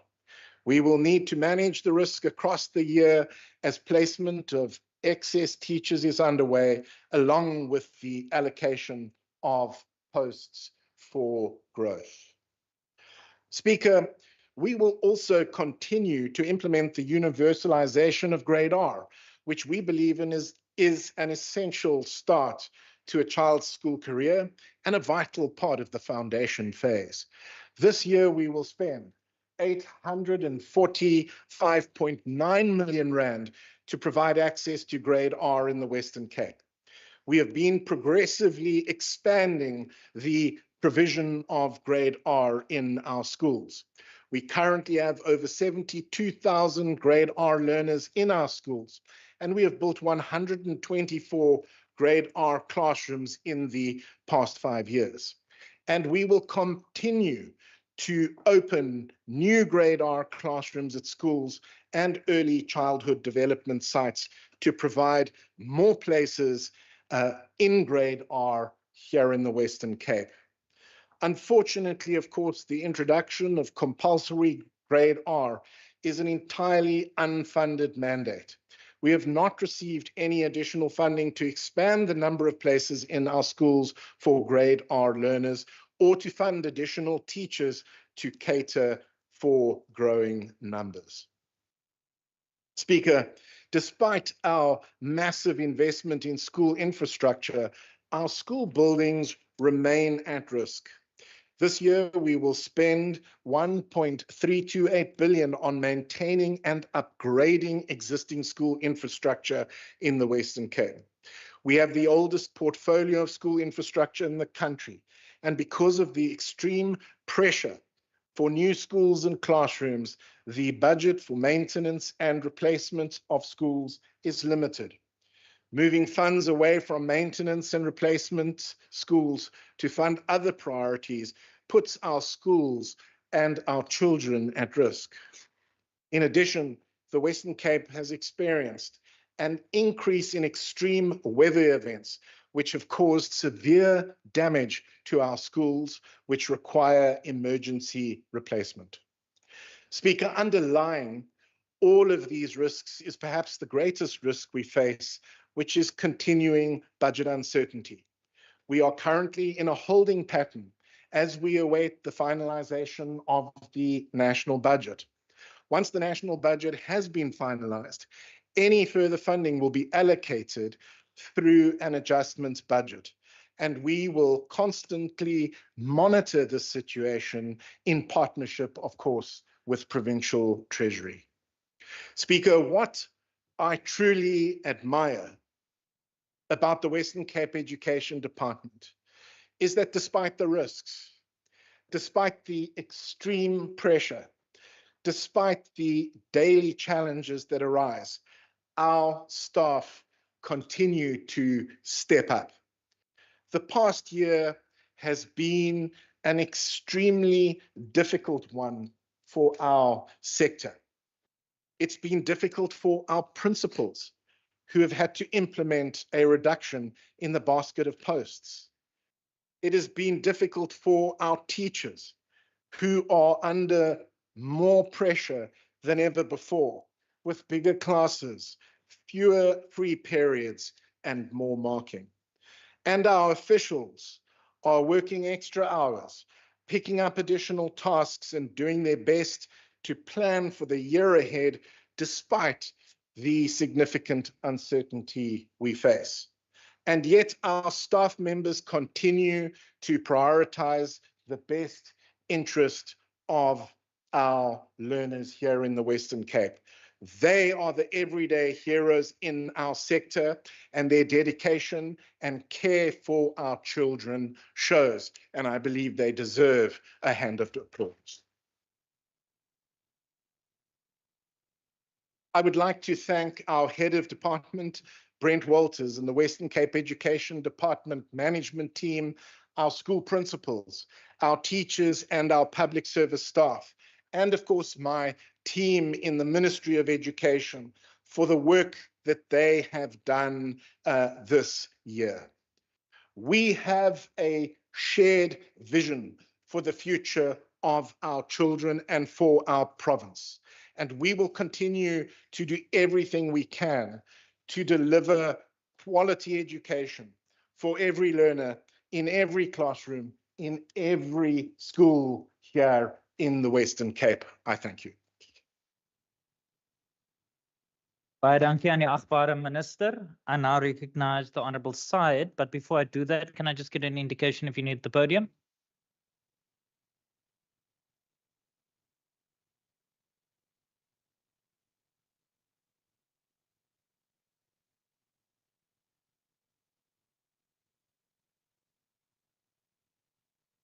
I now recognize the leader of the opposition. Yes.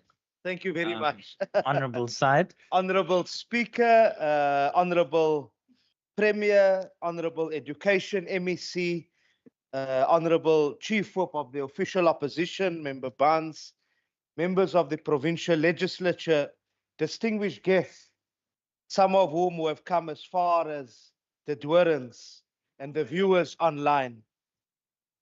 Today's debate is about more than a budget. It's about the future of our children and the soul of this province. Education is a cornerstone of a fair and thriving society. It should be the bridge between poverty and opportunity. But under this Democratic Alliance-led government, the only government that they are going to be part of in the country, it is becoming yet another divide. We heard the Honourable MEC speak about the emphasis on learner outcomes. We have no problem with that. We need to focus on learner outcomes. However, just like audit outcomes focus, it becomes another PR stunt. It does not equal to access to quality, free education for all. As President Nelson Mandela reminded us, education is the most powerful weapon you can use to change the world. Yet in the Western Cape, this weapon is being dulled by mismanagement, underspending, and a refusal to build an inclusive education system for all. Speaker, the Western Cape, as I said on Friday, remains a tale of two provinces. One province well-resourced, well-connected, and well-funded, has access to world-class schools and safe classrooms.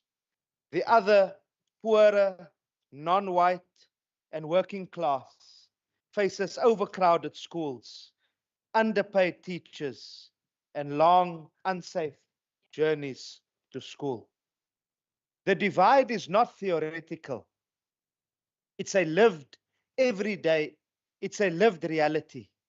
It is lived every day by learners in Khayelitsha, Mitchell's Plain, Guguletu, Atlantis, the Dorans, Induli, Vredenburg, Beaufort West, And let's come to Beaufort West and the Karoo, where the Honorable Chief Whip of the official opposition is from.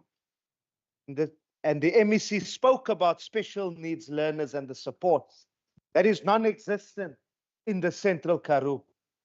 The Honorable Chief Whip came in now because the Honorable Chief Whip had to assist learners with special needs in the Central Karoo to get to school. Hence, the Honorable Chief Whip is now sitting in the legislature and had to follow online. Calitzdorp, Hexvallei, Swellendam, and many other parts of the Western Cape. The DA continues, as they've done in all of these budget vote debates, to speak of progress, but its policies entrench exclusion. While elite schools thrive, the majority face cutbacks and neglect. This is a betrayal of our Constitution and the Freedom Charter. But we cannot say they betrayed the Freedom Charter because they've never believed in it. The PFP and the National Party never had the Freedom Charter as the cornerstone of what they stand for. While elite schools, Clause 29 of our Constitution guarantees the right to basic education for all. The Freedom Charter declared the doors of learning and culture shall be open to all. Yet today, thousands of children in this province are still locked out.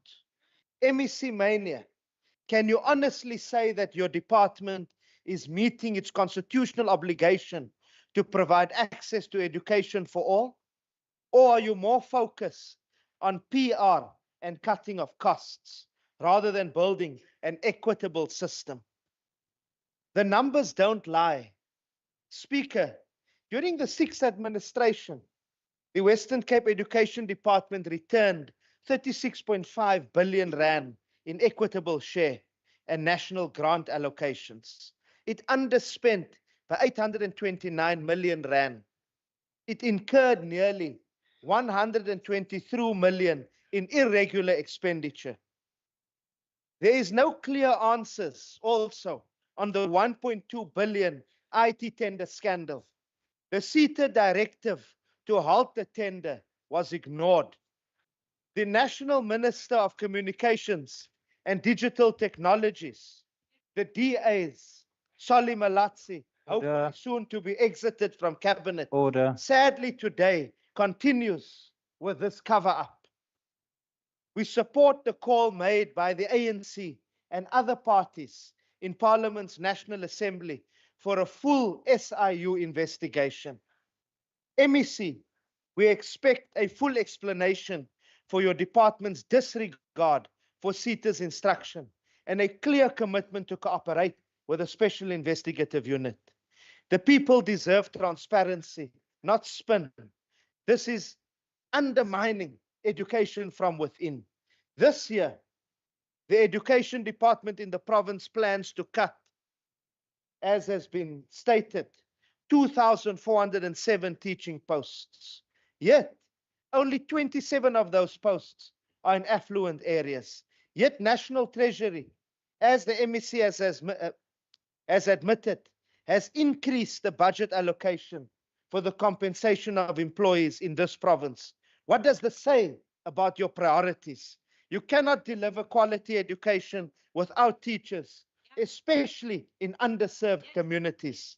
Your party rejected the National Fiscal Framework, yet that framework ensures funding for teachers and basic services. You can't have it both ways. Rejecting national support while depending on national money to survive. Rejecting a budget whilst wanting to go in every day as cabinet ministers to implement a budget, saying you are committed to a GNU, but you reject its budget. Your party elected. We commend the National Department of Basic Education. And I must say, the Minister of Basic Education is the one Democratic Alliance minister that does not play cheap political spin. Even on the pit latrines, indicated that this was a continuation of the work of the former minister, unlike the others who play spin. Soon she'll find a way to Harvard or in Bossa. We commend the work of the National Department of Basic Education and National Treasury for continuing the Basic Education Employment Initiative. Over 1.1 million youth jobs were created in the sixth administration. Phase 5 will again support under-resourced schools with vital human resources. That's real inclusion in action. But this is a budget, Honorable Speaker, that is not aligned with real needs. Yes, the WCED receives the largest share of the provincial budget, 33.23 billion. But how is that money being used? There's no clear commitment to reducing overcrowded classrooms, expanding safe learner transport, addressing school safety and gangsterism. In fact, the MEC did not speak, when he spoke about his infrastructure program, he did not speak to overcrowded classrooms. Increasing educators in the areas that need them most. You can build as many schools and classrooms as you want, but if you fire teachers, that's worth nothing. Speaker, this is where the two Western Capes collide again. In well-off areas, schools are safe. In townships, teachers are extorted by gangsters. What's the MEC's plan? Where is the urgency? In Luandle, Nomzamo, Chris Nissen Park, and Salauri's Pass, the ANC, together with parents, resolve the learner transport crisis. We call on the MEC to continue and expand this particular initiative. Learners and teachers need each other. That's not radical, it's common sense. But instead, this budget remains bloated with admin costs. And the culture of arrogance and avoidance continues. Speaker, in December last year, I stood here and rejected the education adjustment. Sorry, Speaker, Sorry, Speaker, I apologize for interrupting. Just the noise is making it difficult to hear. Not sure what that is. Thank you, Honorable Brian, for that. We will address that. Can I ask that the officials please address that? And in the interim, I'm going to allow the honourable member to continue, if it's okay. Honourable Bryant, are you happy for Honourable Side to continue?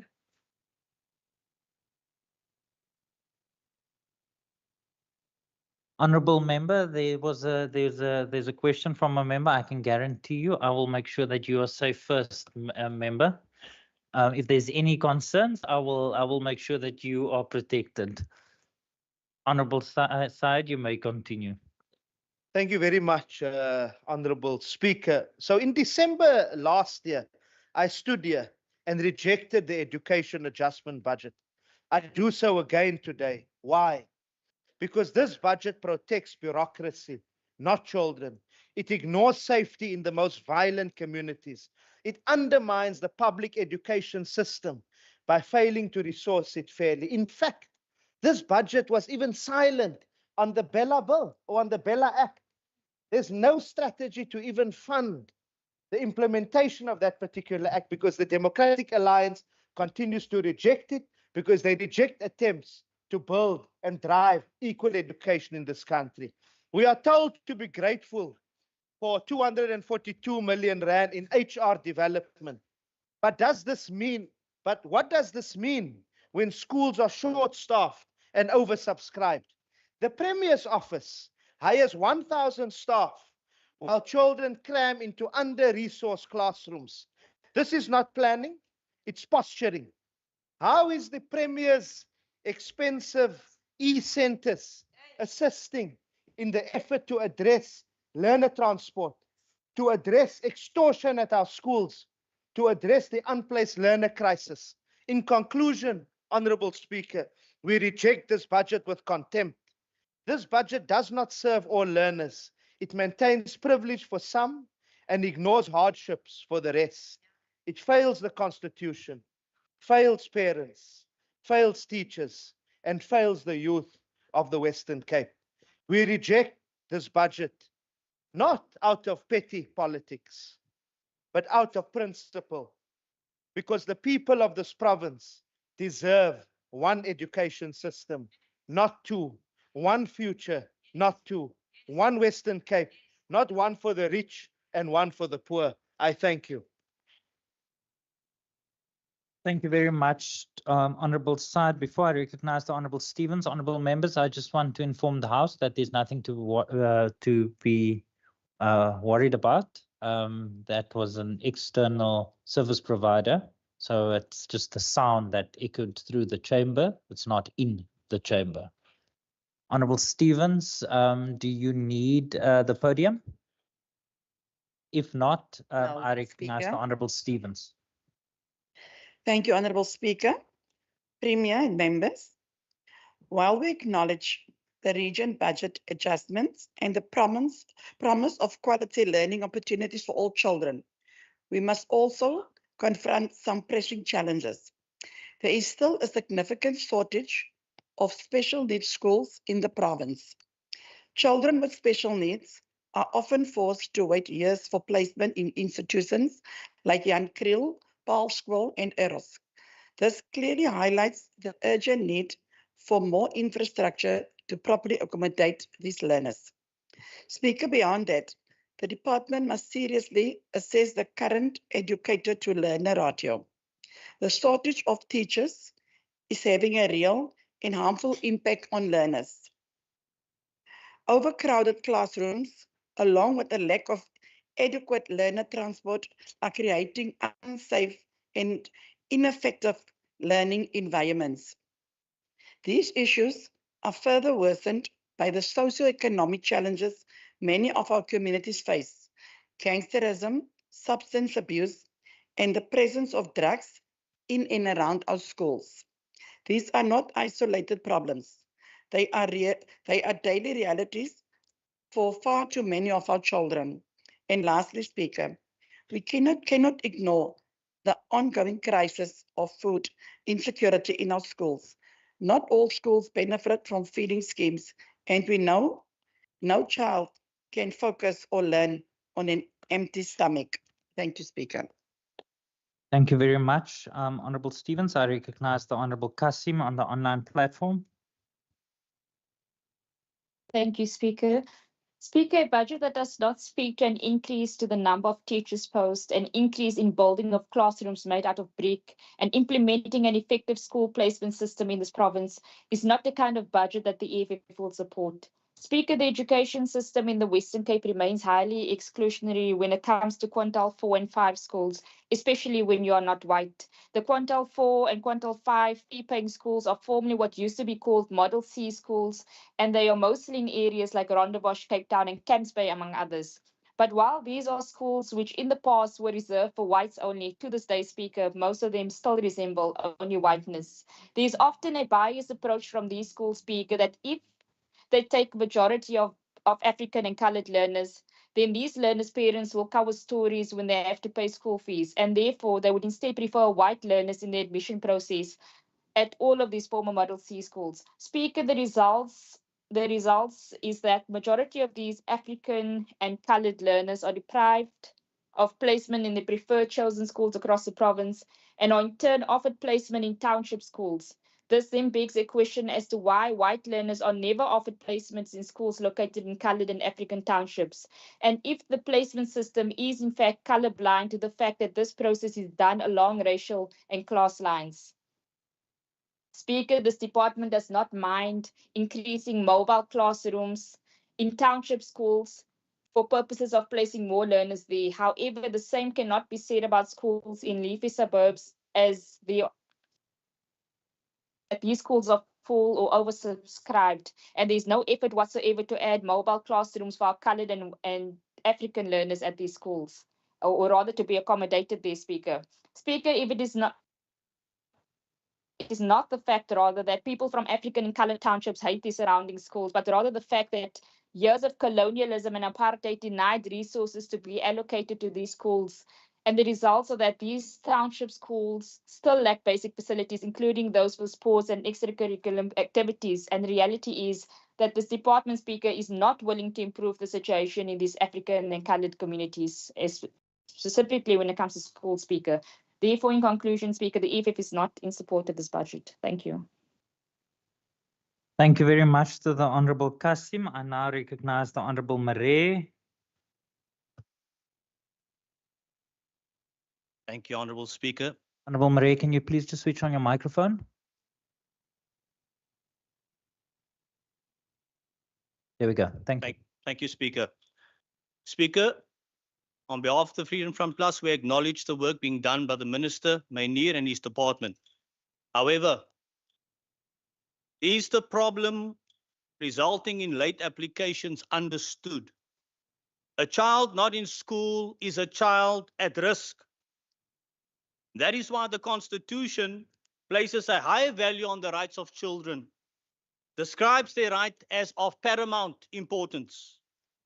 Unplaced learners, even at the start of the second term of school, spells disaster. Late applications received for this year from the Western Cape region amounted to 30,784. Now, Professor Albert Einstein always emphasized understanding the problem, spending more time on understanding the problem, not just on the solution. The solution comes afterwards. So the question remains, does this department understand the problem? Does the budget also make sufficient provision for resource packs? There are children without resource packs for all their subjects, even as I speak. I would like to know from the Minister if he's confident that these matters will be factored into the appropriations bill and will be addressed. In terms of learner transport, are we making efficient use of our learner transport system and are we getting value for money? Daar is ouers wat vir my sê, meneer, kan die bus maar nie die kinders neem van waar dit vanaf gekom het nie. In other words, there is not enough transport. Honorable Maria, please take your seat. Honorable Masipa, is that a point of order? Honorable Maria, please take your seat. Honorable Speaker, I just want to know if the member on the podium is prepared to take a question. I will ask the member. Member, are you prepared to take a question? All due respect, I only have 2 minutes to speak. No, thank you. The honourable member is not prepared to speak, not prepared to take a question. Honourable Masipa. Honourable Maria, you may continue. Speaker, in closing, children deserve the best treatment money can buy, and this budget must serve that purpose and address these recurring problems. Thank you. Thank you very much, Honourable Maria. I now recognise the Honourable Christians. Thank you, Speaker. Speaker, we still have a long way to go when it comes to education. But I want to, as the ACDP, congratulate the Minister and the Western Cape Education Department for strides made in education. Speaker, just engaging with matriculants that were matric last year, benefiting from the programs introduced by the department. And Speaker, I specifically spoke to 2 learners. And those learners did not have a chance to pass matric because of issues at home, because of a lot of matters. But they attended the Back on Track program every weekend. Every after school time they could go, they went. And they came to me and said, member, we have passed. And that is the success stories of the Back on Track program. Speaker, another thing that I just want to, I've mentioned it previously, but we will have to look at solutions, and solutions that I'm looking here at Hillcrest High School in Retreat. Professor Jonathan Jansen went back to the community, said, how can I help? I think we must have an attitude to say, how can we help? When it comes to the Safe Schools program, how can we engage communities? How can we engage people to say, protect our schools, protect our learners? So, Speaker, we can complain as much as we want to, but I believe we will have to come with solutions and assist the Minister and the department to make a difference. Kids out there, not in school, in drives, in gangs, it's our children, and we must make a difference. I thank you. Thank you very much, Honourable Christians. I now recognise the Honourable Heron on the online platform. Thank you, Speaker. Speaker, every year as the budget approaches, We hear grand promises about the government's commitment to education and ensuring that no child is left behind. But actions speak louder than words, and deliberately defunding the education sector by 2 billion rand in the current financial year and by 6.5 billion over the MTEF tells us everything we need to know about the government's priorities. The decision is yet another painful reminder of the persistent underinvestment in education. The additional 549 million rand allocated for learner growth over the next 3 years is simply insufficient to meet the growing demands of our education system. If we are truly committed to investing in the future of our youth, we must ensure that schools are equipped with adequate infrastructure, that teachers are properly compensated for their critical work, and that there are robust support systems in place. Unfortunately, this budget fails to address these fundamental needs. This underfunding flows from the disastrous 2024 budget, which quickly went from being balanced to a crisis within months, with a 3.8 billion rand shortfall over 3 years and 2,407 teacher posts being cut. Yet instead of addressing these issues, the 2025 budget completely abandons the baseline and miraculously moves on as if the situation is resolved. This education budget is like setting a house on fire and then being surprised when it burns down.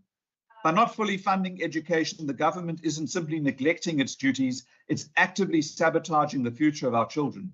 If this year mirrors the previous one, we could soon hear of another shortfall, likely similar to the defunded PERS amount.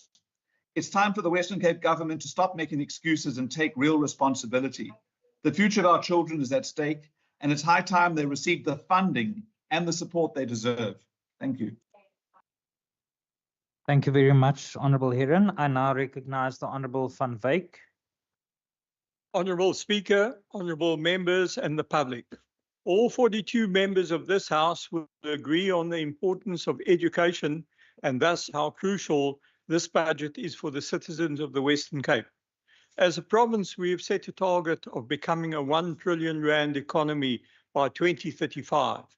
To achieve our bold ambition, we must invest in the most important foundation, an educated and skilled workforce. This is why the Western Cape continues to prioritise education with the largest slice of the budget, because growth starts in the classroom. Speaker, to make this a reality, the total budget for education is 33.259 billion rand for the 25-26 financial year and 102 billion rand over the medium-term expenditure framework. During the 23-24 and 24-25 financial years, the Western Cape Education Department experienced stressful conditions due to the fiscal constraints that were imposed. This required considerable energy being expended to effect cutbacks, to reduce expenditure, to remain within the restricted available revenue. However, the DA-led WCED stood steadfast in the face of adversity.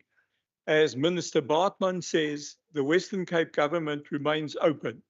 Our services will not stop because we prepare for the possibility of external shocks. At this point in the introduction, it is appropriate to outline why our country finds itself in its current economic and financial position. And Speaker, this is undoubtedly the result of the ANC's mismanagement. Wasteful expenditure over the past decades on SOEs has resulted in ballooning debt that now consumes 22.5% of national revenue. These choices by the ANC were the cause of the fiscal constraints that flowed in 23-24. As a result, education and health, as the two biggest social services budgets, bore the brunt of these cutbacks. Speaker, imagine the devastating impact that the 1% VAT increase over the next 2 years will have on the people of South Africa. This increase, which has been endorsed by the ANC, Action SA, IFP, PA, Good, Rise Mzansi, UDM, PAC, Al-Jamar, and BOSA, will place an unbearable strain on families, making it even harder for parents to provide their children with the necessary funds for transportation, school fees, and essential school supplies like clothes and stationery. Food prices will also rise, meaning many parents won't have enough money to pack lunches for their children. And we know a child cannot learn on an empty stomach. This is why the DA rejects the VAT increase in its entirety, while the ANC celebrates the VAT increase that will worsen the suffering of citizens. However, the DA has a plan to support the parents of learners in the Western Cape. The WCED is budgeting to spend in excess of 1 billion rand on the school nutrition program, benefiting 563,000 learners every day, and on scholar bus transport for 68,000 learners. These initiatives are designed to ease the burden on families and ensure that learners have access to the resources they need to succeed in their education, despite the challenges posed by this VAT increase. Speaker, in light of this, it is clear that the ANC deliberately chooses to punish our learners by denying them the best possible education and the skills needed to thrive in the workforce. This is not surprising, as the ANC has shown time and again that their focus is not on education that drives economic growth. On the other hand, the DA-led Western Cape Education Department has the vision, strategy, and growth for jobs plan to foster a prosperous economy and provide our youth with the opportunities they deserve. We therefore need to give credit to Minister Mania, the head of Department of Education, and their teams for stepping up and for the work that has been undertaken to stabilize the finances and right-size the WCED. Their efforts have ensured that affordability and sustainability are achieved within the financial model to operate this huge department. Thank you for your efforts. In the 24-25 financial year, the WCED has had 1,542 public ordinary and public special needs schools under its management, with approximately 1.2 million learners, having accommodated almost 114,000 learners from other provinces and countries. Expenditure on education has grown on average by 4.9% per annum in nominal terms for the period from 21-22 to 27-28. Speaker, we must ask ourselves, why do so many parents place their trust in the DA-led Western Cape Education Department to educate their children? I believe the answer is clear. Where the DA governs, we govern well. We boast the highest numeracy and literacy rates in the country. For the past 4 years, the top matriculant in South Africa has come from the Western Cape. We also produce the highest pass rate in mathematics and physical science nationally. In the budget before us today, it is pleasing to note that the increase of 1.862 billion rand from the revised estimate for 24-25 represents an increase of 5.93%. We desperately needed this increase to provide for cost of living increases and increased goods, services, and infrastructure resulting from the growing learner base. Speaker, the WCED is a large and vital operation with 44,586 posts planned for the 25-26 financial year, more than 42,000 of which are educators. The compensation of employees is the single largest investment, amounting to 23.737 billion rand, which represents nearly 72% of the department's total budget. This significant allocation reflects our commitment to maintaining a competent and capacitated workforce, because quality education begins with quality teachers in every classroom.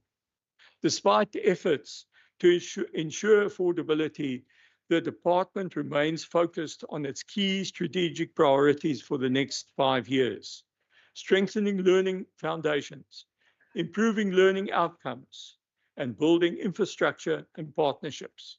These principles in many ways summarize the educational challenges being tackled by the WCED. Examples of the work underway to establish strong learning foundations include the expansion of access to the Early Childhood Development Program, with an increase of 8.8% in 25-26, as well as the strengthening of existing language, reading, and mathematics strategies through additional learning programs for both teachers and learners. The Back on Track program has already proven its value, as explained by Minister Mania. The Western Cape is the only province in the country to offer such a program to its learners. To ensure quality education for learners in the Western Cape, a key priority for the WCED is enhancing educator professional development to improve their performance, which in turn will boost learning outcomes. Additionally, new teaching methodologies are being tested and implemented to achieve better results for learners. Speaker, in South Africa, we face the harsh reality that the reading and numeracy abilities of our young learners fall below the low benchmarks of many countries around the world. While the Western Cape performs better than the national average, this remains a significant concern. To support teachers in the Western Cape and improve learner outcomes, 114 million rand will be allocated to implement the Employment Initiative for Teaching Assistants. This initiative has a threefold impact. It creates jobs, supports teachers, and benefits learners. The WCED has been the first province in South Africa to engage the World Bank for an education sector analysis. The insights and recommendations from this report have been instrumental in shaping the policy priorities outlined in this budget. These priorities focus on addressing key challenges such as overcrowding in classrooms, empowering school management teams and governing bodies, and fostering supportive environments that motivate both teachers and learners. Additionally, the budget highlights investments in innovative education reforms, including expanding public-private partnerships and utilizing online and blended learning to improve teaching quality. By implementing these strategies, the WCED aims to create more effective, high-performing schools that can meet the growing demands of the Western Cape education system. The budget for education infrastructure for 25-26 is 2.861 billion rand, which includes 1.037 billion for maintenance and repairs and 477 million rand for upgrades and additions. This does not include the additional 2.5 billion rand that has come from the BFI for the 24-25 to 26-27 period. However, the biggest challenge remains budgetary uncertainty, which complicates sustainable planning. A balance must be struck between addressing learner enrollment growth and maintaining or replacing outdated infrastructure. Speaker, the DA believes that learners in the Western Cape deserve safe, well-maintained schools and classrooms that comply with all necessary standards to ensure an optimal learning environment. To help reduce overcrowding in classrooms across the Western Cape, the WCED deserves to be congratulated for launching EduInvest in partnership with Westgrow. This innovative public-private partnership initiative aims to attract investment for low-cost private schools, addressing overcrowding and improving access to quality education. Efforts are being made to ensure safety in schools through the Safe Schools initiative, which takes a whole-of-society approach to promote safety and prevent violence. This initiative includes partnerships with SAPS, law enforcement, and other relevant stakeholders, and will provide training for parents, educators, and learners to address issues such as substance abuse, bullying, and gang-related activities. Additionally, an allocation of 29 million rand has been set aside for the deployment of school resource officers at selected vulnerable schools to enhance safety and support the school community. Speaker, the education budget before us today is carefully crafted for affordability, tackling ongoing challenges while addressing the constraints placed on the WCED in recent years. This budget invests in quality education for every learner in every classroom and every school across the Western Cape, creating skilled citizens who will drive economic growth and opportunity. On behalf of the DA, I support the budget for education in vote 5. Thank you. Thank you very much to the Honourable Van Wyk. I now recognize the Honourable Minister Mania. Minister, do you need the podium? Then I'll recognize you. You can continue. Thank you, Speaker. I would like to begin by thanking the Honourable Furlong Christians for recognizing the value of the Back on Track program and the role that it played in supporting 2 learners to pass matric in 2024.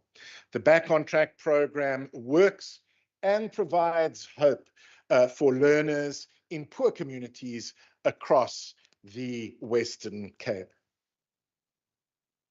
Speaker, to the Honourable Brett Heron, we are prioritising education here in the Western Cape. Education has the largest departmental budget in the province at 33.259 billion. Our budget has increased by 5.9% this year, which is a higher increase than the overall provincial budget at 4.7%. We have added about 4.93 billion rand to the baseline over the past 3 years to deal with growing demand for education. We have the largest learning recovery program in the country, which research shows has shown an improvement in learning outcomes in our province. And we are building more schools faster than ever before through our Rapid School Build program that has received support, as I mentioned, from National Treasury. To the Honourable Danita Stevens, I could not agree with you more about the importance of special needs education, which is precisely why, as I mentioned in my speech, that we are allocating an additional 75 million rand on expanding support for learners with autism spectrum disorder in the Western Cape, which is exactly why we will be completing an additional 25 classrooms at special schools to create more places for our most vulnerable learners, and which is exactly why we will be spending an additional 73.9 million rand supporting learners, particularly with profound intellectual disabilities here in the Western Cape. Which brings me, Honourable Speaker, to the Honourable Khalid Sayed, the Leader of the Opposition, whose remarks prove one thing, that although he may be a leader, he is not a reader. He asks whether we are expanding access to education in our province. Well, it's precisely to expand access that we will be spending 2.862 billion rand on school infrastructure, why the Rapid School Build program has already completed 15 new schools in communities where demand is highest, including, as I said, in Delft, in Atlantis, in Luandle, in Crossroads, and in Darling. And which is why we aim to complete 29 new and replacement schools here in the Western Cape over the next 3 years.